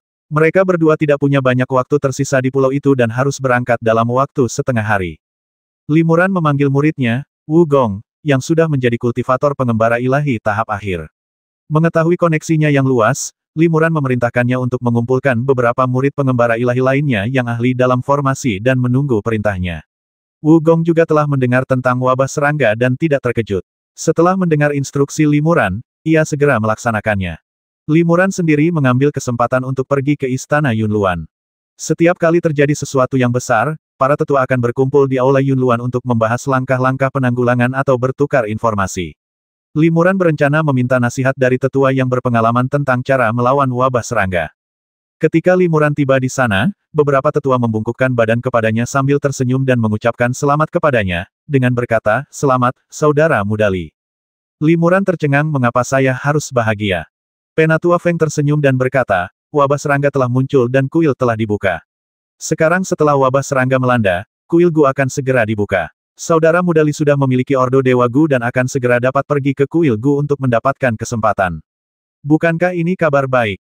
"Benar, tapi kita tidak tahu apakah kita bisa mendapatkan Ordo Dewa Gu. Kuil Dewa Gu hanya dibuka sekali setiap 2 atau 300 tahun. Jika kita melewatkan kesempatan ini, aku khawatir tidak akan ada lagi." Seorang tetua berambut putih dan berjanggut mendesah. Ia menatap Limuran dengan mata penuh iri. Limuran diam-diam menggelengkan kepalanya. Wabah serangga yang mengerikan itu memang masalah besar di mata manusia biasa, tetapi di mata para kultivator tingkat tinggi ini, itu hanyalah tanda bahwa kuil Gu akan segera dibuka. Ia mendengar para tetua itu berbicara cukup lama, dan percakapan mereka sepenuhnya tentang kuil Gu. Tak seorang pun membahas cara menangani wabah serangga. Limuran mendesah pelan dalam hati. Setelah bertukar beberapa patah kata sopan dengan para tetua, ia meninggalkan istana Yunluan. Ketika ia pergi, Tetua Feng dan yang lainnya masih mendiskusikan pemilihan 30 Ordo Gusen. Jelas bahwa Ordo Gusen 100 kali lebih penting bagi mereka daripada wabah serangga. Wu Gong sangat efisien. Tak lama kemudian, ia membawa 7 atau 8 biksu di alam pengembaraan ilahi untuk mengunjungi Limuran. Mereka semua ingin mengikuti Limuran untuk menjalankan misi menjaga Pulau Ningfeng. "Kau benar-benar bisa diandalkan. Kau menemukan begitu banyak orang hanya dalam 1 atau 2 jam, puji Limuran kepada muridnya. Wu Gong cukup kecewa. Ia mendesah, "Dengan koneksi dan reputasi guru, saya bisa merekrut lebih dari 7 atau 8 orang, bahkan ratusan. Tapi sekarang wabah serangga telah merebak, semua orang khawatir dan takut meninggalkan Pulau Yunlan. Mereka yang biasanya mengobrol dengan saya dan mengaku memiliki persahabatan yang erat dengan saya, ketika mereka mendengar kami meninggalkan pulau untuk misi ini, semuanya mencari-cari alasan untuk menghindari kami. Memang benar, teman yang dibutuhkan adalah teman sejati. Saya tidak percaya saya, Wu Gong, memiliki lingkaran pertemanan yang begitu luas, tetapi dalam hal melayani guru, saya hanya bisa meminta 7 atau 8 teman dekat untuk membantu saya." Limuran tersenyum tipis, "Sangat jarang kau memiliki 7 atau 8 teman yang rela mati untukmu. Sebagai seorang guru, aku telah berkecimpung di dunia kultivasi abadi selama lebih dari 100 tahun. Aku tidak punya banyak teman yang rela mati untukmu, tetapi aku punya banyak musuh bebuyutan yang rela mati untukmu." Memikirkan hal ini, Limuran menghela napas. Bukannya ia tidak ingin berteman dengan sesama kultivator, tetapi dunia kultivasi abadi penuh dengan intrik dan tipu daya, dan hati orang-orang sulit ditebak. Ia telah mengalami banyak bahaya dan menghadapi banyak konspirasi serta tipu daya. Bagaimana mungkin ia berani membuka hatinya untuk kultivator lain? Tentu saja, ia berhati-hati dalam segala hal yang ia lakukan, menjaga jarak dan meninggalkan jalan keluar. Karena ia selalu bertindak hati-hati, ada jarak tertentu di antara mereka. Tidak mudah untuk mendapatkan teman sejati yang akan hidup dan mati bersama. Setengah hari kemudian, Penatua Lin Yuandao juga membawa muridnya Lin Feng dan 5 atau 6 kultivator lain dalam tahap pengembaraan ilahi untuk bertemu dengan Limuran, Wu Gong dan lainnya. Tetua Lin sedikit terkejut ketika melihat Limuran membawa beberapa murid pengembara ilahi bersamanya. Ia lalu berkata, "Saudara Muda Li memang terkenal. Aku, Lin, telah menjadi penatua di sekte ini selama hampir 100 tahun. Namun aku hanya mampu mengumpulkan 5 atau 6 murid terpercaya untuk menjalankan misi selama wabah serangga. Sementara itu, saudara Muda Li baru bergabung dengan sekte ini selama 20 tahun, namun ia sudah memiliki 7 atau 8 murid yang mengikutinya. Dilihat dari ini, aku, Lin, kalah telak dari saudara Muda Li." Limuran menggelengkan kepala dan berkata sambil tersenyum, "Saudara Lin, kau memuji orang yang salah kali ini. Aku hanya punya 1 murid. Namun, muridku ini punya lingkaran pertemanan yang luas, dan dialah yang mengundang murid-murid lain ke panggung pengembaraan ilahi. Oh, guru yang baik menghasilkan murid-murid yang baik. Murid saudara Muda Li memang luar biasa." Tetua Lin mengangguk ke arah Wu Gong dan memujinya. Wu Gong membungkuk hormat dan berkata, "Saya tidak berani. Rekan-rekan murid ini memang kenalan saya, tetapi karena kemurahan hati dan reputasi guru dan senior Lin, mereka bersedia mengikuti kami sampai akhir." Penatua Lin tersenyum tipis dan berkata, "Muridmu memang pandai bicara. Saudara Muda Li, kali ini kau dan aku akan berjuang berdampingan lagi." Li Muran mengangguk. Ia dan Tetua Lin telah bekerja sama untuk berburu monster beberapa kali, dan mereka selalu bekerja sama dengan gembira. Pada dasarnya, Mereka bisa dianggap teman seumur hidup. Perjalanan ke Pulau Ningfeng masih jauh, dan tidak ada susunan teleportasi di pulau itu. Kita harus terbang ke sana. Mengingat kecepatan terbang dan kekuatan sihir para murid pengembara ilahi ini, mungkin akan memakan waktu 1 atau 2 hari perjalanan. Kira-kira, apa saudara muda Li punya ide bagus? Tanya Penatua Lin. Limuran melirik kelompok itu dan berkata, kita hanya sekitar 10 orang. Kenapa kita tidak menggunakan jimat terbang saja? Dengan begitu, kita bisa terbang dengan kekuatan penuh tanpa menghabiskan mana kita sendiri. Soal jimat vitalitas, aku juga sudah meminta murid-muridku untuk membelinya di pasar agar vitalitas jimat terbang bisa segera terisi kembali. Setelah berkata demikian, Limuran mengeluarkan selusin jimat giok dari tangannya dan melemparkan satu kepada masing-masing murid di panggung pengembaraan ilahi. Aku akan memberimu jimat naga terbang ini. Kata Limuran, anggap saja ini sebagai hadiah untuk perjalanan ini. Para murid sangat gembira. Mereka telah menerima pahala dari tetua Li bahkan sebelum mereka memulai misi. Sepertinya mereka akan mendapatkan banyak manfaat dari perjalanan ini. Semua orang bilang kemampuan membuat jimat saudara muda Li luar biasa, dan itu benar, kata tetua Lin. Di antara jimat terbang ini, beberapa di antaranya improvisasi, kan? Mampu membuat beberapa jimat naga terbang dalam waktu sesingkat itu, kurasa tak seorang pun di seluruh istana Dewa Gu, kecuali tetua agung, yang bisa melakukannya. Kakak Lin, kau terlalu memujiku. Itu hanya keterampilan yang remeh, kata Limuran ringan. Penatua Lin menambahkan, saudara muda Li sangat murah hati. Saya, Lin, ingin mengucapkan terima kasih atas nama murid-murid saya. Saudara muda Li telah memberi saya hadiah bahkan sebelum beliau meninggalkan rumah, jadi saya tidak bisa terlalu pelit. Pedang-pedang kecil dan alat-alat ajaib ini adalah hasil kerajinan pedang Lin di masa mudanya. Karena sekarang sudah tidak berguna lagi, saya akan memberikannya kepada Anda. Setelah berkata demikian, dia melambaikan tangannya dengan santai, dan tiba-tiba 7 atau 8 cahaya pedang terbang keluar, berubah menjadi pedang terbang setinggi 3 kaki, melayang di depan Wu Gong dan yang lainnya. Wu Gong dan yang lainnya langsung berterima kasih dengan gembira dan menerimanya. Mereka telah mendapatkan 2 harta karun sebelum meninggalkan pulau itu, jadi wajar saja semua orang senang. Seketika, semua kultivator di tahap pengembaraan dewa melemparkan jimat naga terbang mereka, meninggalkan Pulau Yunlan, dan segera bergerak menuju Pulau Ningfeng. Limuran dan tetua Lin juga mengikuti dengan perlahan dan santai. Karena mereka tidak berhenti di tengah perjalanan, mereka tiba di Pulau Ningfeng sehari kemudian.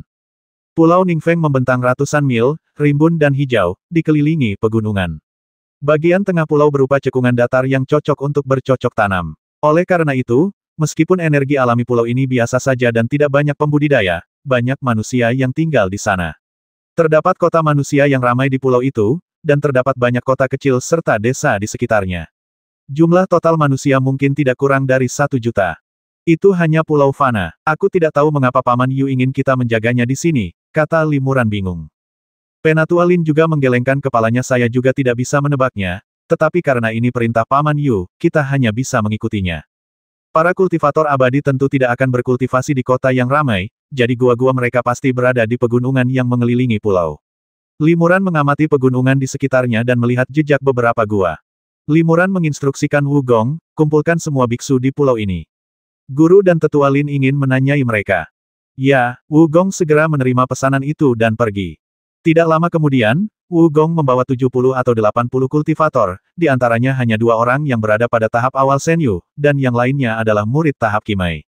Bahkan Wu Gong, yang berada di tahap akhir kenaikan ilahi, pun kagum pada orang-orang ini. Setelah melihat 2 tetua yang dikabarkan berada di tahap Citra Dharma, mereka tak berani bernapas dan berdiri dengan hormat sambil menundukkan kepala.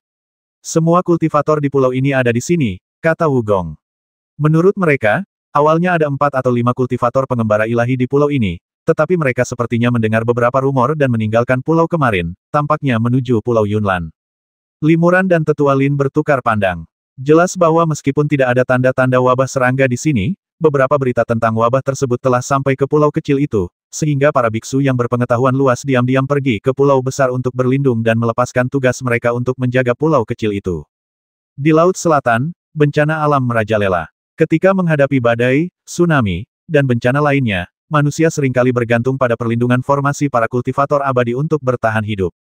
Oleh karena itu, para kultivator yang ditempatkan di pulau-pulau biasanya dipuja sebagai dewa dan disembah oleh manusia di pulau itu. Namun, wabah serangga adalah bencana alam yang paling mengerikan, dan segelintir kultivator di tahap pengembaraan ilahi, karena takut tidak akan mampu menahannya, diam-diam pergi, tidak berani menyebarkan berita tentang wabah tersebut karena takut menimbulkan kepanikan. Limuran tahu masalah ini tidak bisa disembunyikan lebih lama lagi, jadi ia mengumumkan kepada para kultivator lainnya, dalam waktu dekat, bencana alam mungkin akan terjadi, atau mungkin hanya alarm palsu. Namun, mulai hari ini, kami, para tetua dan murid Istana Dewa Gu, akan ditempatkan di pulau ini, tinggal bersama kalian dan menjaganya bersama-sama hingga bencana alam ini diatasi dengan aman. Para biksu di pulau itu terkejut mendengar ini. Bencana alam macam apa ini? Bahkan para tetua Istana Dewa Gu harus turun tangan secara pribadi. Meskipun mereka penasaran, mereka tidak berani bertanya lebih lanjut. Segera, Limuran, Tetua Lin dan yang lainnya mengambil alih Pulau Ningfeng, memeriksa formasi penekan pulau, mengatur tenaga kerja, dan menambahkan beberapa set formasi. Sedangkan bagi manusia yang berada di pulau itu, mereka hanya diberitahu bahwa kemungkinan akan ada angin kencang dan gelombang dalam waktu dekat dan diminta untuk tidak meninggalkan pulau itu. Di kota Ningfeng, pusat Pulau Ningfeng, di sudut kedai teh, Limuran dan Tetua Lin, yang telah menahan aura mereka, sedang duduk di sana. Lagi pula, keduanya telah berpuasa selama bertahun-tahun dan telah lama terpisah dari kehidupan duniawi. Bahkan teh terbaik di dunia sekuler yang ada di tangan mereka pun tak layak untuk mereka nikmati. Mereka berdua hanya menyesapnya, lalu meletakkan cangkir teh mereka. Meskipun keduanya telah menanggalkan identitas mereka sebagai kultivator, temperamen mereka, yang berasal dari latihan bertahun-tahun, jauh berbeda dari manusia biasa di pulau itu. Mereka memiliki aura bangsawan yang tak tertandingi, sehingga manusia biasa lain di kedai teh secara alami duduk di pinggir, tak berani mengganggu mereka. Penatua Lin memandang kerumunan yang ramai di luar toko dan mendesah pelan, manusia-manusia fana ini masih dalam kegelapan, tidak menyadari bencana yang akan datang, dan itulah sebabnya mereka masih bisa hidup bahagia. Sementara itu, para kultivator tingkat rendah itu ketakutan dan tidak bisa tidur atau makan.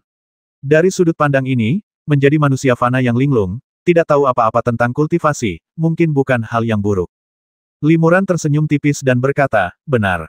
Meskipun kita memiliki kekuatan magis yang luar biasa, di tengah kesulitan yang tak terhitung jumlahnya di dunia kultivasi yang berbahaya, manusia fana yang tidak tahu apa itu kultivasi ini mungkin sedang mengalami berbagai aspek dunia dan menikmatinya. Sulit untuk mengatakan apakah langkah kita di jalan tanpa jalan kembali ini merupakan kesempatan dari surga atau siksaan yang kita ciptakan sendiri. Penatua Lin juga tersenyum dan berkata, jika kamu bisa memilih lagi, saudara muda Li, apakah kamu lebih suka menjadi seorang kultivator yang dikelilingi bahaya, atau seorang manusia biasa? Limuran mendesah, karena ini buah, bagaimana aku bisa tahu jawabannya? Namun, karena aku sudah memulai jalan ini, aku tidak berniat untuk kembali. Bagaimana denganmu, kakak senior Lin?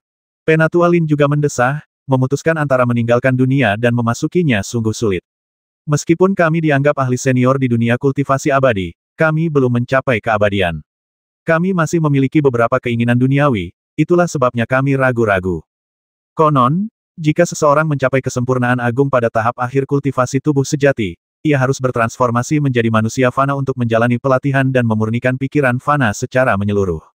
Hanya dengan cara inilah seseorang dapat mencapai tingkat kesempurnaan agung, sehingga melampaui dunia ini dan pergi ke alam yang lebih tinggi untuk melanjutkan kultivasi. Limuran mengangguk. Dia juga pernah mendengar pepatah ini. Penatua Lin melanjutkan, ini bukan hanya tahap fana sebelum naik ke alam baka. Dikatakan bahwa teknik khusus tertentu juga membutuhkan pengalaman transformasi fana untuk mencapai kondisi pikiran yang lebih damai dan menyelesaikan latihan. Kondisi pikiran ini tidak dapat diprediksi dan sulit dipahami. Terkadang saya merasa terjebak di dalamnya tanpa mengetahui apa masalahnya. Penatua Lin hanya mengatakannya dengan santai, tetapi hati Limuran tiba-tiba bergetar ketika mendengarnya, dan dia tiba-tiba teringat pada kultivasinya sendiri. Sejak mencapai tahap Dharma, ia mulai berlatih Taiksu Sutra. Sudah hampir 30 tahun berlalu, tetapi ia belum mampu menyempurnakan bahkan teknik tingkat pertama sekalipun. Meskipun latihan Taiksu Sutra memang sangat sulit, Limuran telah mengatasi banyak kesulitan dan bahkan menghabiskan banyak harta untuk membantunya, tetapi ia masih terjebak dalam kemacetan teknik ini dan belum mampu menerobos.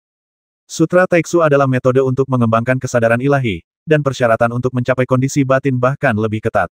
Mungkinkah, seperti yang dikatakan saudara senior Lin, saya tidak dapat berhasil mengembangkan tingkat pertama metode ini hingga sempurna karena kondisi batin saya tidak cocok. Limuran berpikir dalam hati. Penatua Lin memperhatikan bahwa ekspresi Limuran telah berubah, jadi dia bertanya, saudara muda Li, ada apa? Limuran berkata dengan penuh syukur, kata-kata saudara Lin tadi bagaikan sebuah pencerahan, membuatku tiba-tiba menyadari beberapa hal. Mungkin ini akan sangat membantu latihanku di masa depan. Di puncak-puncak di sisi barat Pulau Ningfeng, di bawah cahaya bulan yang redup, 17 atau 18 orang dengan tenang melintasi pegunungan dan menuju ke tepi pulau. Pulau Ningfeng memiliki pelabuhan yang luas dan jalan datar menuju ke sana, tetapi orang-orang ini memilih untuk mengambil jalan yang jauh alih-alih jalan terdekat, jadi mereka pasti mempunyai niat lain.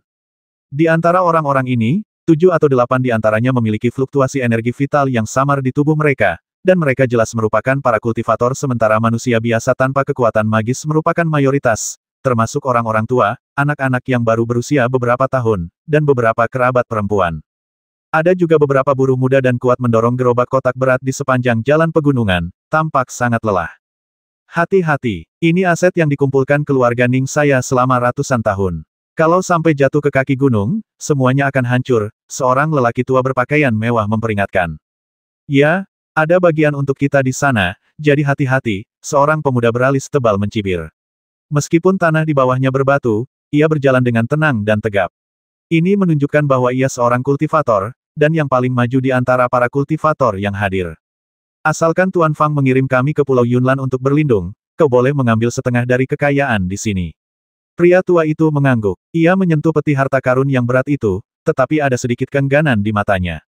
Ayah, seorang pria parubaya di samping pria tua itu mengerutkan kening dan ingin mengatakan sesuatu, tetapi disela oleh pria tua itu dengan lambaian tangannya. Ia berbisik, sekarang bencana besar sedang mendekat, yang terpenting bagi keluarga Ning saya adalah bertahan hidup. Uang dan harta hanyalah hal-hal eksternal. Selama kita aman, akan selalu ada peluang untuk mengumpulkan lebih banyak kekayaan.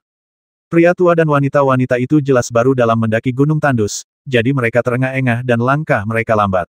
Para petani terus mendesak mereka. Kultivator muda itu mengerutkan kening dan berkata, Ning tua, sebaiknya kau cepat. 2 jam lagi, giliran kita akan berakhir. Belum lama ini, sekelompok kultivator lain tiba-tiba datang untuk menguasai pulau ini. Jika mereka menemukan kita, tak seorang pun dari kita akan bisa pergi. Seorang wanita berusia 30-an atau 40-an tiba-tiba angkat bicara, kalian semua adalah guru abadi yang disewa oleh guruku. Beraninya kalian bersikap tidak hormat kepadanya. Hampir 100 orang dari keluarga Ningku awalnya berencana meninggalkan pulau ini, tetapi kalian menghalangi kami dengan segala cara, mengatakan kalian hanya boleh membawa 10 orang, memaksa kami untuk menanggung perpisahan hidup mati ini. Diam, beraninya kau bersikap kasar kepada seorang guru abadi. Kata lelaki tua itu buru-buru kepada wanita itu, lalu meminta maaf kepada kultivator muda itu, dia hanya seorang wanita, dengan pengalaman terbatas dan kebiasaan diperintah orang lain. Dia belum pernah berurusan dengan kultivator abadi sebelumnya. Aku mohon, para guru abadi, untuk bermurah hati dan memaafkannya. Biksu muda itu mendengus dingin tetapi tidak marah. Saudara Fang sangat santun. Jika aku ditunjuk seperti ini oleh seorang manusia, aku akan langsung membuatnya menderita dengan mencungkil matanya dan memotong lidahnya, kata seorang kultivator lain kepadanya secara diam-diam. Pemuda itu juga mengirimkan pesan suara, aku hanya tidak ingin membuat masalah lagi. Begitu mereka naik dan turun dari pulau, kita akan membasmi mereka di sepanjang jalan dan mengambil semua kekayaan keluarga Ning. Setelah wabah serangga berakhir, kita akan membeli pulau fana lainnya. Dengan begitu, kita bisa mengendalikan hidup dan mati manusia fana yang tak terhitung jumlahnya dan menjadi hegemon yang mendominasi suatu wilayah dan menguasai dunia dengan satu tangan. Ini jauh lebih baik daripada terus menjadi kultivator tingkat rendah yang gemetar ketakutan di dunia kultivasi abadi. Kudengar keluarga Ning punya urusan dengan sekte kecil di dekat sini. Kita harus cepat dan bersih, kalau tidak kita bisa kena masalah. Seorang kultivator mengingatkan.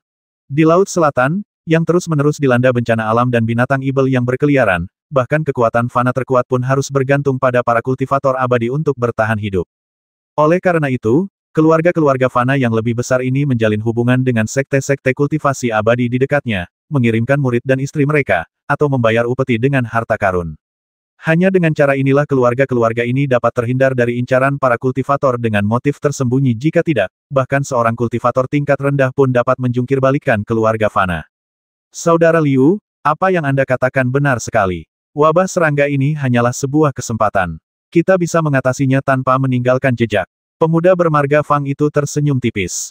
Setelah bersusah payah, rombongan itu mendaki bukit dan menuju pulau. Sesampainya di pulau, pemuda bermarga Fang mengeluarkan sebuah perahu besi berukuran 3 inci dari tangannya, menyuntikkannya dengan kekuatan sihir, dan melemparkannya ke laut. Kapal besi itu tiba-tiba membesar di laut dan berubah menjadi perahu hitam pekat yang panjangnya lebih dari 10 kaki. Semua manusia dari keluarga Ning tercengang ketika melihat metode ini. Ayo semuanya naik, kata pemuda bermarga Fang itu sambil tersenyum puas. Tepat saat semua orang hendak menaiki perahu, tiba-tiba terdengar teriakan yang menggetarkan langit dan bumi bagai petir dari langit cerah. Kamu mau pergi kemana? Ekspresi pemuda bermarga Fang dan yang lainnya berubah drastis ketika mendengar ini. Kemudian mereka melihat beberapa berkas cahaya terbang dari pulau kecil di langit malam tak jauh dengan kecepatan luar biasa. Beberapa saat kemudian, Li Muran, Tetua Lin, dan beberapa murid di tahap pengembaraan ilahi, termasuk Wu Gong, tiba di sini satu demi satu. Saudara muda Li memang berhati-hati. Bahkan di tengah malam, beliau tidak lupa menggunakan indera spiritualnya untuk menjelajah jauh. Kalau tidak, akan sulit menemukan mereka di malam yang gelap gulita ini, puji Penatua Lin melalui transmisi suara. Baru saja dia dan Li Muran terbang melewati dari kejauhan, dan Li Muran tiba-tiba menyadari ada sesuatu yang tidak biasa di sini. Ia tidak tahu bahwa Li Muran belum benar-benar memperluas indera keilahiannya cukup jauh untuk menjelajahi lingkungan sekitar, karena hal itu cukup melelahkan dan akan menghabiskan banyak indera keilahian dalam jangka panjang. Namun, Li Muran telah mengembangkan teknik pupil gelap, yang membuat penglihatannya semakin menakjubkan dalam kegelapan. Ia segera melihat seseorang bergerak di pulau terpencil dan sunyi ini. Ketika lelaki tua dari keluarga Ning melihat para kultivator abadi ini terbang langsung di udara, ia tahu bahwa mereka telah melihat para master yang bahkan lebih kuat daripada yang dikabarkan. Ia langsung bersujud dan berkata, Tuan, mohon bermurah hati dan biarkan kami meninggalkan pulau ini. Ini adalah uang yang telah dikumpulkan keluarga Ning saya selama ratusan tahun. Saya akan memberikan semuanya kepada Anda, para master. Sambil berbicara, lelaki tua itu melambaikan lengan bajunya dan memberi isyarat kepada para pemuda untuk mendorong peti harta karun yang berat itu ke depan. Wu Gong menggelengkan kepalanya dan dengan santai menembakkan bola api ke peti harta karun itu. Peti harta karun itu kemudian terbakar hebat dan berubah menjadi wuyu dalam sekejap. Harta duniawi, tidak peduli seberapa kerasnya emas, perak atau permata, tidak akan mampu menahan api sejati dari seorang kultivator abadi. Bahkan aku tidak peduli dengan harta duniawi. Bagaimana mungkin manusia biasa sepertimu bisa menyuap seorang pertapa seperti guruku? Kata Wu Gong sambil mencibir. Wajah lelaki tua itu pucat pasi. Di mata orang-orang ini, fondasi keluarga besar yang telah berdiri selama ratusan tahun langsung hancur menjadi abu tanpa ada yang tertarik membuka kotak itu untuk melihatnya. Ia langsung kehilangan harapan dan jatuh ke tanah. Li Muran berkata kepada tetua keluarga Ning, dari segi usia, guru abadi ini lebih dari memenuhi syarat untuk menjadi leluhurmu. Guru abadi ini bertanya kepadamu, mengapa kamu berkolusi dengan para kultivator abadi ini dan meninggalkan pulau ini semalaman? Lelaki tua itu tak berani menyembunyikan apapun. Ia bersujud dan berkata, aku punya koneksi dengan Sekte Suxin, sebuah sekte para kultivator abadi. Kudengar bencana alam yang mengerikan akan segera menimpaku. Jika aku ingin menyelamatkan nyawaku, aku tak punya pilihan selain pergi ke pulau besar seperti Pulau Yunlan. Jadi, aku melarikan diri semalaman. Sekte Suxin. Li Muran tercengang. Wu Gong langsung menimpali, itu sekte kecil yang tingkatannya rendah. Hanya ada beberapa kultivator pengembara ilahi di sekte itu, tidak ada satupun tetua Citra Dharma. Wajar jika guru belum pernah mendengarnya. Li Muran mengangguk, bergumam dalam hati, bahkan sekte kecil seperti ini pun sudah mendengar kabar. Sepertinya wabah serangga akan menyebar dengan cepat. Jika menimbulkan kepanikan, akan sulit dikendalikan.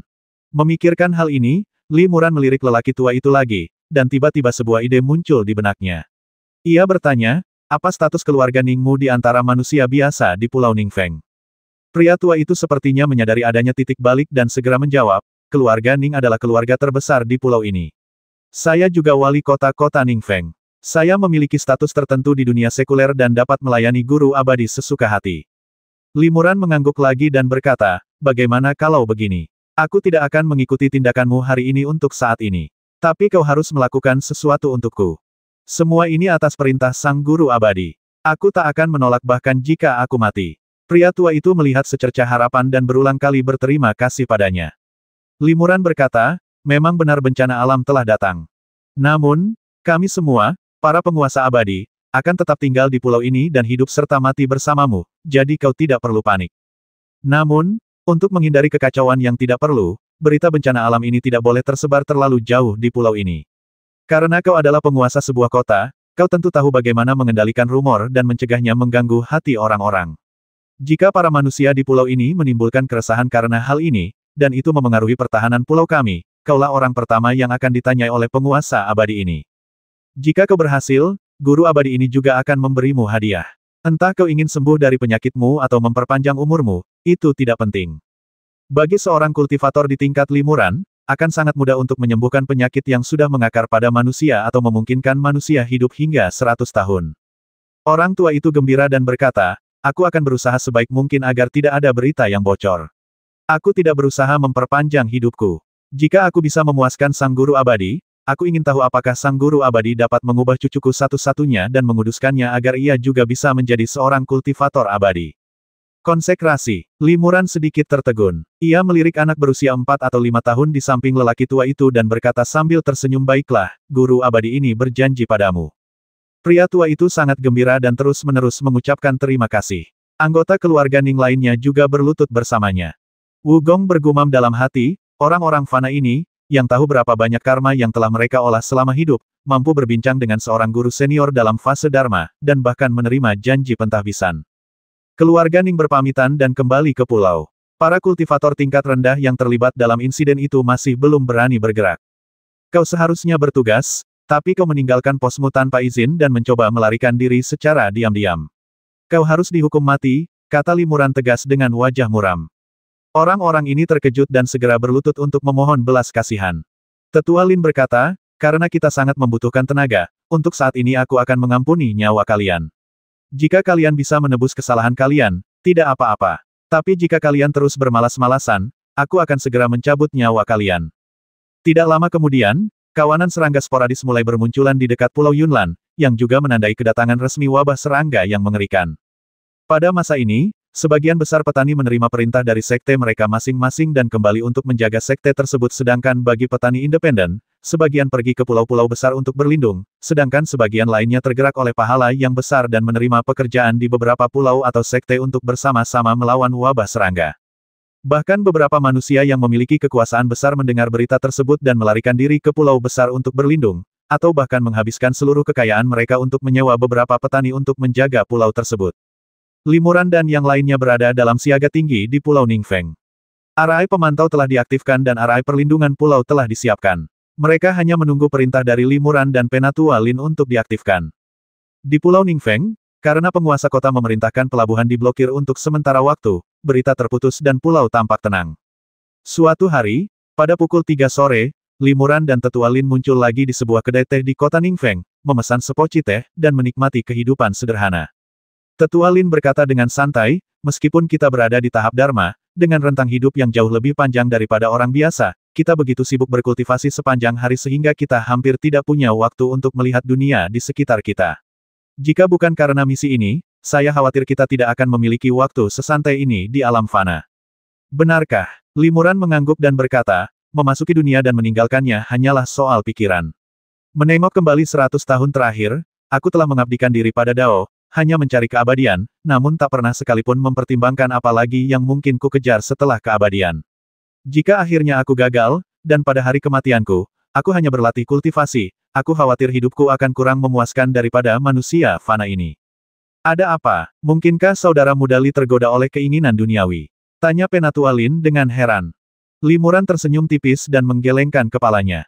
Bukan begitu. Hanya saja aku merasa kondisi pikiranku masih perlu banyak perbaikan. Aku masih jauh dari memahami siklus hidup dan mati, takdir dan reinkarnasi. Setelah bencana itu, jika ada kesempatan, aku mungkin akan mengasingkan diri ke dunia sekuler untuk sementara waktu guna menjernihkan pikiran dan terlahir kembali sebagai manusia. Penatua Lin bertanya dengan rasa ingin tahu, saudara muda Li ingin mengalami transformasi fana sedini ini. Secara umum, hanya kultivator tingkat lanjut di tahap tubuh sejati akhir yang akan bertransformasi menjadi wujud fana untuk mencapai kesempurnaan teknik kultivasi mereka, sehingga menyucikan diri dari segala keinginan duniawi dan naik ke alam yang lebih tinggi. Contoh kultivator di tahap fase Dharma yang perlu bertransformasi menjadi wujud fana sangatlah jarang.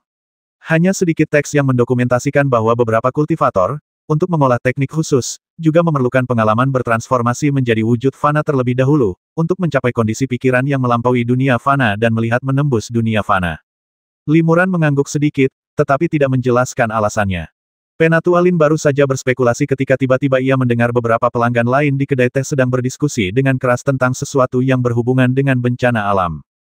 Tuan kota telah menutup pelabuhan selama beberapa waktu, dengan alasan cuaca yang tidak menentu dan ancaman tsunami serta badai.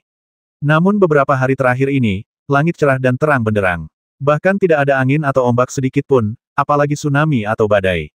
Apakah menurutmu ada alasan tersembunyi di balik ini? Siapa peduli? Selama karantina wilayah, semua pajak dibebaskan. Para nelayan dipekerjakan oleh pemerintah kota untuk memperbaiki perahu dan menenun jaring ikan. Mereka punya pekerjaan, jadi ngapain ambil risiko melaut? Benar, kalau memang ada bencana, tuan kota dan keluarganya pasti sudah mengungsi. Karena seluruh keluarga Ning ada di rumah besar, seharusnya tidak ada masalah besar. Kenapa kita harus khawatir? Akhir-akhir ini, orang-orang melihat sinar cahaya spiritual terbang di atas puncak-puncak berbahaya di dekat pulau itu. Sepertinya para master abadi yang ditempatkan di pulau itu cukup aktif akhir-akhir ini. Aku penasaran apakah ini ada hubungannya dengan insiden itu. Aneh rasanya, para master abadi itu berstatus tinggi, tetapi mereka tidak tinggal di rumah-rumah mewah di kota, melainkan memilih tinggal di gua-gua di puncak gunung yang berbahaya. Mengapa demikian? Jika aku tahu sihir, aku pasti akan mendapatkan pekerjaan, punya banyak istri dan selir, mengumpulkan kekayaan yang tak terhitung jumlahnya, dan menjalani hidup tanpa beban. Untuk apa aku bersembunyi di pegunungan dan berlatih keras? Dengan kondisi mentalmu saat ini, bahkan jika kesempatan besar untuk menjadi abadi ada di depan matamu, aku khawatir kau tak akan mampu meraihnya.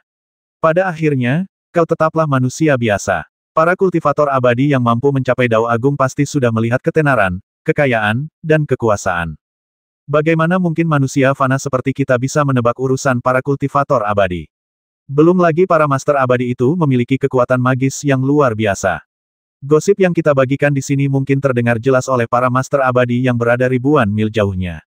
Saat semua orang berdiskusi, langit tiba-tiba menjadi gelap. Sekarang sudah siang, kok cepat sekali gelapnya? Tanya seseorang dengan heran, lalu menjulurkan kepalanya keluar jendela. Saya melihat awan gelap mengambang dari suatu tempat di langit yang awalnya biru cerah, menghalangi matahari, sehingga langit menjadi jauh lebih gelap. Banyak orang menyadari hal ini dan keluar ke jalan, menatap awan gelap di kejauhan. Kedatangan awan gelap ini sungguh aneh. Aku khawatir benar-benar ada badai atau tsunami, gumam pemilik kedai teh itu dalam hati. Ia berbalik untuk menambahkan teh bagi para tamu, tetapi mendapati Limuran dan dua orang lainnya yang duduk di pojok sudah pergi entah kemana dan tak terlihat. Di atas meja teh, hanya sepotong perak yang masih sedikit bergetar. Selalu saja seperti ini, datang dan pergi tanpa jejak, sungguh aneh pasangan ini, gerutu penjaga toko setelah melihat sekeliling dan tidak melihat jejak keduanya. Awan gelap di langit semakin mendekat, dan langit semakin gelap, seolah malam telah tiba. Perubahan aneh ini membuat semua orang di pulau itu keluar dari rumah mereka dan menatap langit dengan rasa ingin tahu. Apakah ini gerhana matahari atau badai besar yang akan datang? Semua orang bingung dan kebanyakan orang cenderung mencurigai dua kemungkinan ini. Perlahan-lahan, awan gelap itu semakin rendah dan mendekat, seolah-olah hendak menghantam pulau itu. Sinar matahari di bawah awan gelap itu sepenuhnya terhalang, dan langit menjadi gelap gulita. Setiap rumah bergegas menyalakan lentera dan lilin. Saat awan gelap hendak mendekati pulau, semua orang mendengar suara berdengung yang sangat keras. Awalnya bunyinya samar-samar, tetapi saat awan gelap mendekat, bunyinya makin keras dan keras, hingga akhirnya mengalahkan suara-suara lain di sekitarnya, hanya menyisakan suara dengungan keras yang sangat kasar. Ah, itu serangga, banyak sekali serangga. Orang-orang yang berdiri di dataran tinggi menemukan bahwa awan gelap yang menutupi langit di atas kepala mereka sebenarnya adalah serangga terbang kecil. Hanya saja karena jumlah dan kepadatannya yang sangat besar, mereka tampak seperti awan gelap yang besar. Dan suara berdengung yang memekakkan telinga itu adalah suara yang dihasilkan oleh getaran sayap serangga terbang ini. Mengapa ada begitu banyak serangga? Apa yang sedang terjadi? Semua orang terkejut, tetapi mereka tidak tahu betapa mengerikan bahayanya. Seorang lelaki tua gemetar, yang sedari tadi menyaksikan semua ini, tiba-tiba berteriak sekeras-kerasnya, "Ini wabah serangga. Ini wabah serangga, bencana alam terburuk sepanjang sejarah. Kita semua akan mati di sini, tak seorang pun akan selamat." "Pak Tua, apa itu wabah serangga? Saya belum pernah mendengarnya." "Kau masih sangat muda, tentu saja kau tidak tahu, tapi menurut legenda, setiap beberapa ratus tahun, wabah serangga melanda. Begitu wabah itu melanda, semua kehidupan hancur, bahkan sehelai rumput atau sebatang pohon pun takkan bertahan. Kemanapun wabah itu berlalu, hanya pulau-pulau kematian yang tertinggal. Mereka cuma serangga, aku bisa membasmi mereka semua dengan sekali pukulan. Apa mereka seseram itu? Apa yang kau tahu? Itu bukan serangga biasa. Bahkan para penguasa abadi itu akan terkubur di perut serangga saat mereka menghadapi pengepungan serangga. Jika bahkan sang guru abadi saja takut, maka manusia fana seperti kita hanya bisa duduk dan menunggu kematian. Lalu apa yang harus aku lakukan? Awan serangga itu makin mendekat, dan manusia di pulau itu menjadi kacau, tidak tahu harus berbuat apa.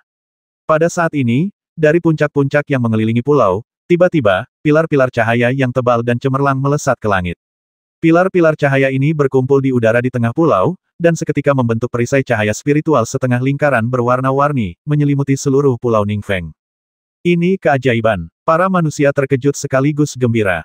Kebanyakan dari mereka baru pertama kali menyaksikan keajaiban yang begitu indah dan luar biasa. Ini adalah formasi penekan pulau yang diaktifkan bersama oleh beberapa biksu di tahap pengembaraan ilahi. Formasi ini juga merupakan formasi yang kuat dengan kekuatan ofensif dan defensif yang luar biasa, formasi 5 guntur dan 10 cahaya. Pada saat ini, Limuran dan Tetua Lin diam-diam terbang ke suatu tempat di atas pulau, menatap awan serangga yang terbang di kejauhan tanpa berkedip. Wugong beserta murid dan biksu lainnya semuanya waspada, menunggu untuk menerima perintah kapan saja. Tidak lama kemudian, awan serangga terbang mendekat dan hendak menyentuh perisai cahaya spiritual formasi 5 guntur dan 10 cahaya. Ekspresi Limuran dan Tetua Lin juga menjadi lebih serius. Sesaat kemudian, di bawah tatapan banyak sekali pembudidaya dan manusia, awan serangga akhirnya bergegas menuju perisai cahaya spiritual. Tiba-tiba, busur petir dan api yang tak terhitung jumlahnya dengan berbagai warna keluar dari perisai cahaya, menyambar setiap serangga terbang yang mendekat. Begitu serangga terbang itu terkena serangan, mereka langsung berubah menjadi gumpalan asap hijau dengan suara mendesis dan menghilang tanpa jejak. Melihat pemandangan ini, Limuran dan Tetua Lin tampak lega dan menghela napas lega. Penatua Lin tersenyum tipis dan berkata, itu hanya kumbang terbang biasa. Meskipun pedang manusia tidak dapat menembus cangkangnya yang keras, ia rentan terhadap sihir. Sepertinya kali ini, kita tidak perlu bertindak. Formasi 5 guntur dan 10 cahaya saja sudah cukup. Limuran mengangguk. Ia juga menyadari bahwa meskipun awan serangga itu sangat besar, jumlah serangga terbang di dalamnya sangat mencengangkan, mungkin tak kurang dari puluhan juta. Namun, mereka tampaknya adalah kumbang terbang yang paling umum. Di hadapan lingkaran sihir sebesar itu, mereka bukanlah ancaman. Para manusia di pulau itu, yang awalnya sangat gugup, berubah dari kesedihan menjadi kegembiraan dan menjadi sangat gembira ketika mereka melihat bahwa awan serangga tidak mampu menembus perisai cahaya spiritual yang indah. Hebat, para penguasa abadi di pulau ini sungguh kuat. Pantas saja kita mempersembahkan korban kepada mereka selama bertahun-tahun. Benar sekali, kalau bukan karena para master abadi ini, aku khawatir kita semua akan terkubur di perut serangga. Setelah kehilangan rasa takut batin mereka, para manusia fana ini bergegas berdiri di tempat-tempat tinggi dengan pemandangan luas, menatap keajaiban cahaya spiritual yang bersinar di atas kepala mereka dan menghancurkan serangga-serangga itu. Mereka semua bersemangat dan terpesona.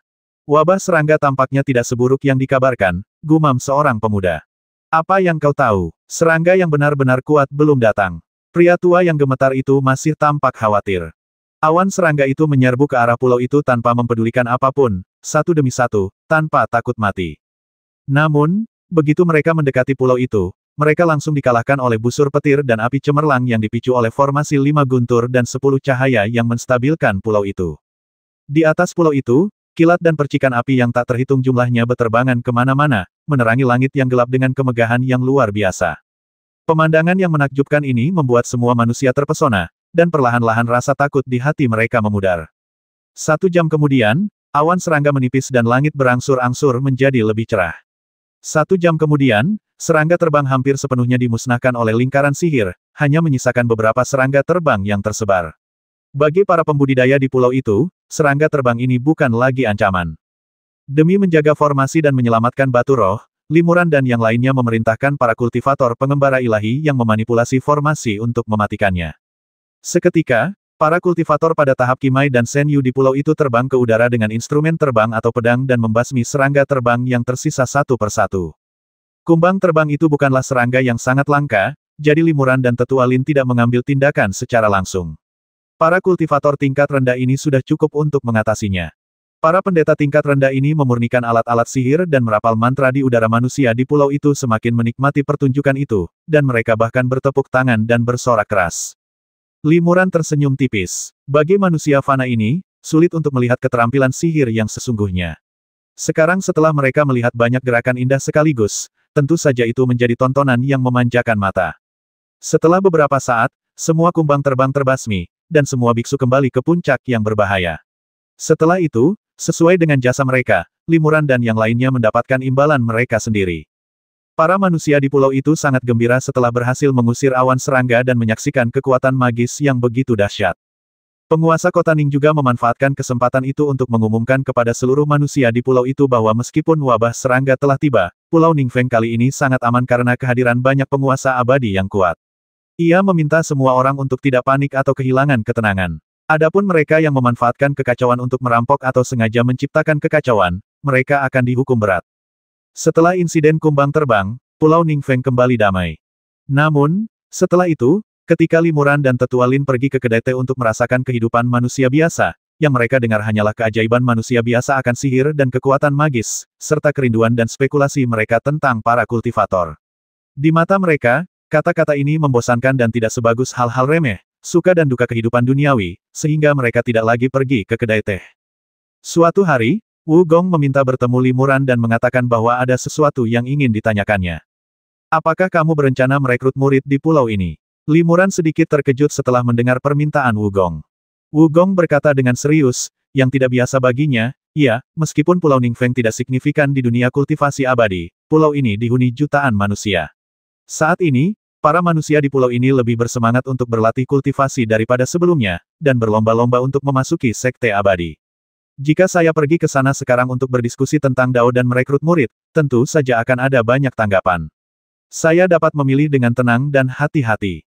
Saya berharap dapat menemukan satu atau dua pemuda berbakat luar biasa di antara manusia fana ini, menerima mereka sebagai murid saya, dan membimbing mereka di jalan kultivasi.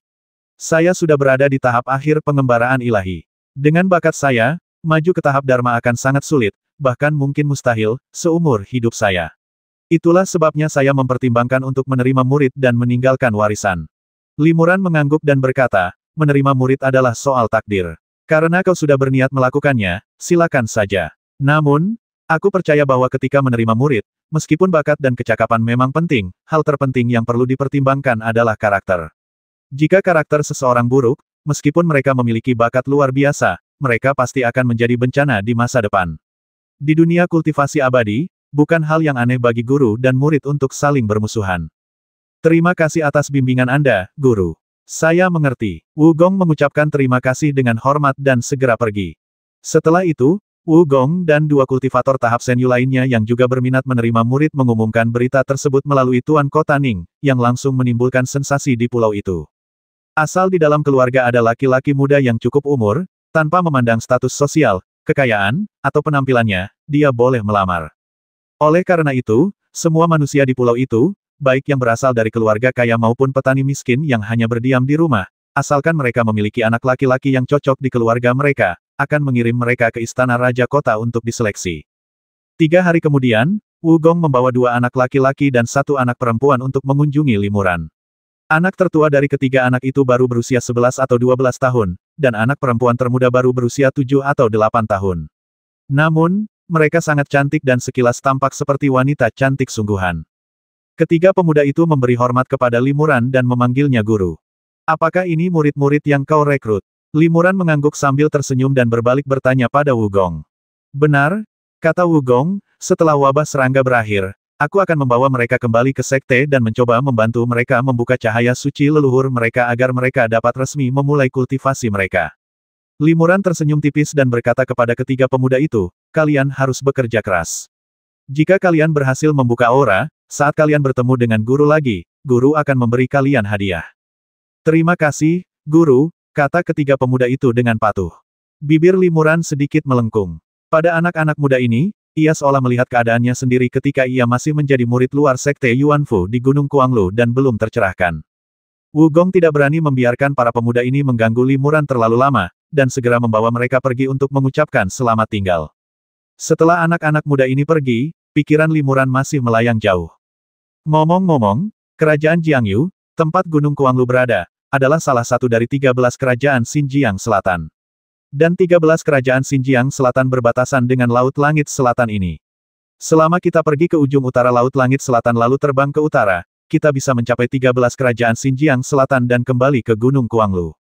Aku berjanji kepada kepala sekolah, Taois Changxia, bahwa aku akan membawa warisannya kembali ke sekte Yuanfu. Dan kepada guruku, Taois Zixia, aku berjanji untuk membantu menemukan buah dewa yang memabukkan di 4 lembah suci, tetapi akhirnya aku sendiri yang mengambilnya.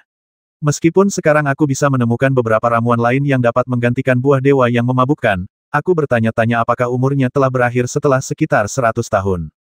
Ada juga Yan Cucu, murid Sekte Dansin. Xiaobai diberikan kepadaku olehnya, begitu pula senjata roh pesawat ulang-alik terbang langit. Aku penasaran bagaimana keadaannya sekarang. Dengan bakatnya, maju ke tahap pengembaraan ilahi seharusnya tidak menjadi masalah, tetapi maju ke tahap dharma di dunia kultivasi abadi yang terpencil di pegunungan Kuanglu akan sangat sulit.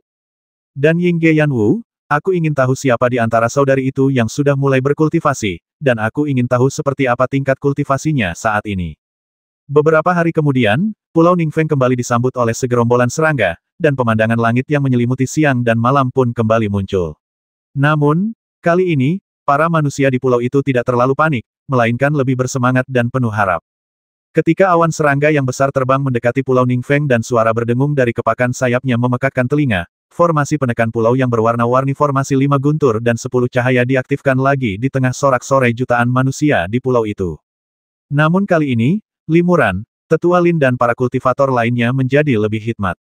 Oleh karena itu, yang terbang kali ini bukan sekadar kumbang terbang, melainkan beberapa jenis serangga terbang bercampur aduk, beberapa di antaranya cukup kuat.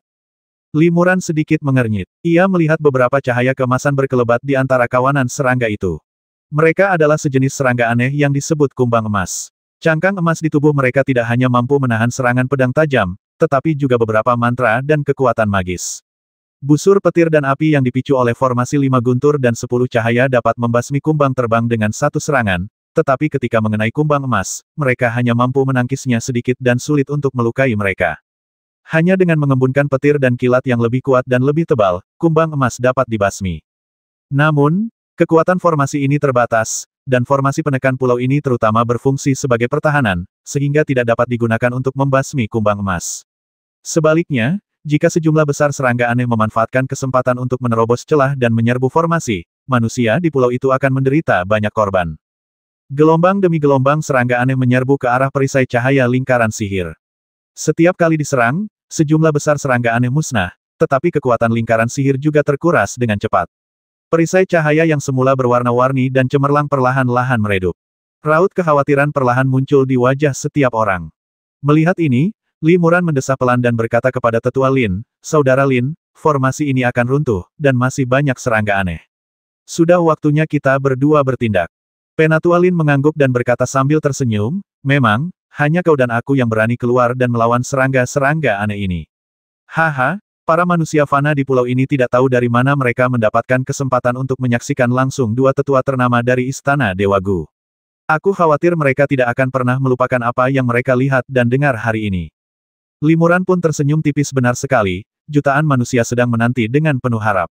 Kita berdua tidak boleh gagal, kalau tidak kita akan ditertawakan selama ribuan tahun. Haha, biarkan manusia di pulau ini melihat kekuatan sihir yang sesungguhnya. Tetua Lin tertawa terbahak-bahak, dan tiba-tiba tubuhnya berubah menjadi pedang, berubah menjadi cahaya pedang yang cemerlang, dan bergegas keluar dari formasi 5 guntur dan 10 cahaya. Kebanyakan orang di pulau itu terkesiap. Bagaimana mungkin seseorang berani menerobos awan serangga yang mengerikan itu sendirian? Saat terbang keluar dari formasi 5 guntur dan 10 cahaya, Penatua Lin langsung memanggil senjata sakti penyelamat nyawanya pedang air dan api, dan memberkatinya dengan cahaya dharma yang kuat dari dua fase air dan api. Sambil berteriak pelan, dia mengayunkan dua pedang di tangannya, dan tiba-tiba puluhan cahaya pedang merah dan biru melesat keluar, menebas ke arah kawanan serangga di depannya. Kumbang emas itu sangat keras, tetapi di bawah cahaya pedang, ia langsung terpotong menjadi dua dan mati. Akan tetapi, lebih banyak serangga aneh yang memanfaatkan kesempatan itu untuk berdengung dan mengepung Penatua Lin. Pada saat ini, Limuran juga terbang keluar dari formasi 5 guntur dan 10 cahaya, dan dengan rentangan tangannya, dia melemparkan lusinan jimat badai petir. Limuran menjentikkan 10 jarinya, mengaktifkan jimat badai petir ini satu persatu. Dalam sekejap, kilat dan guntur bergemuruh di Pulau Ningfeng, dan guntur pun bergemuruh. 360.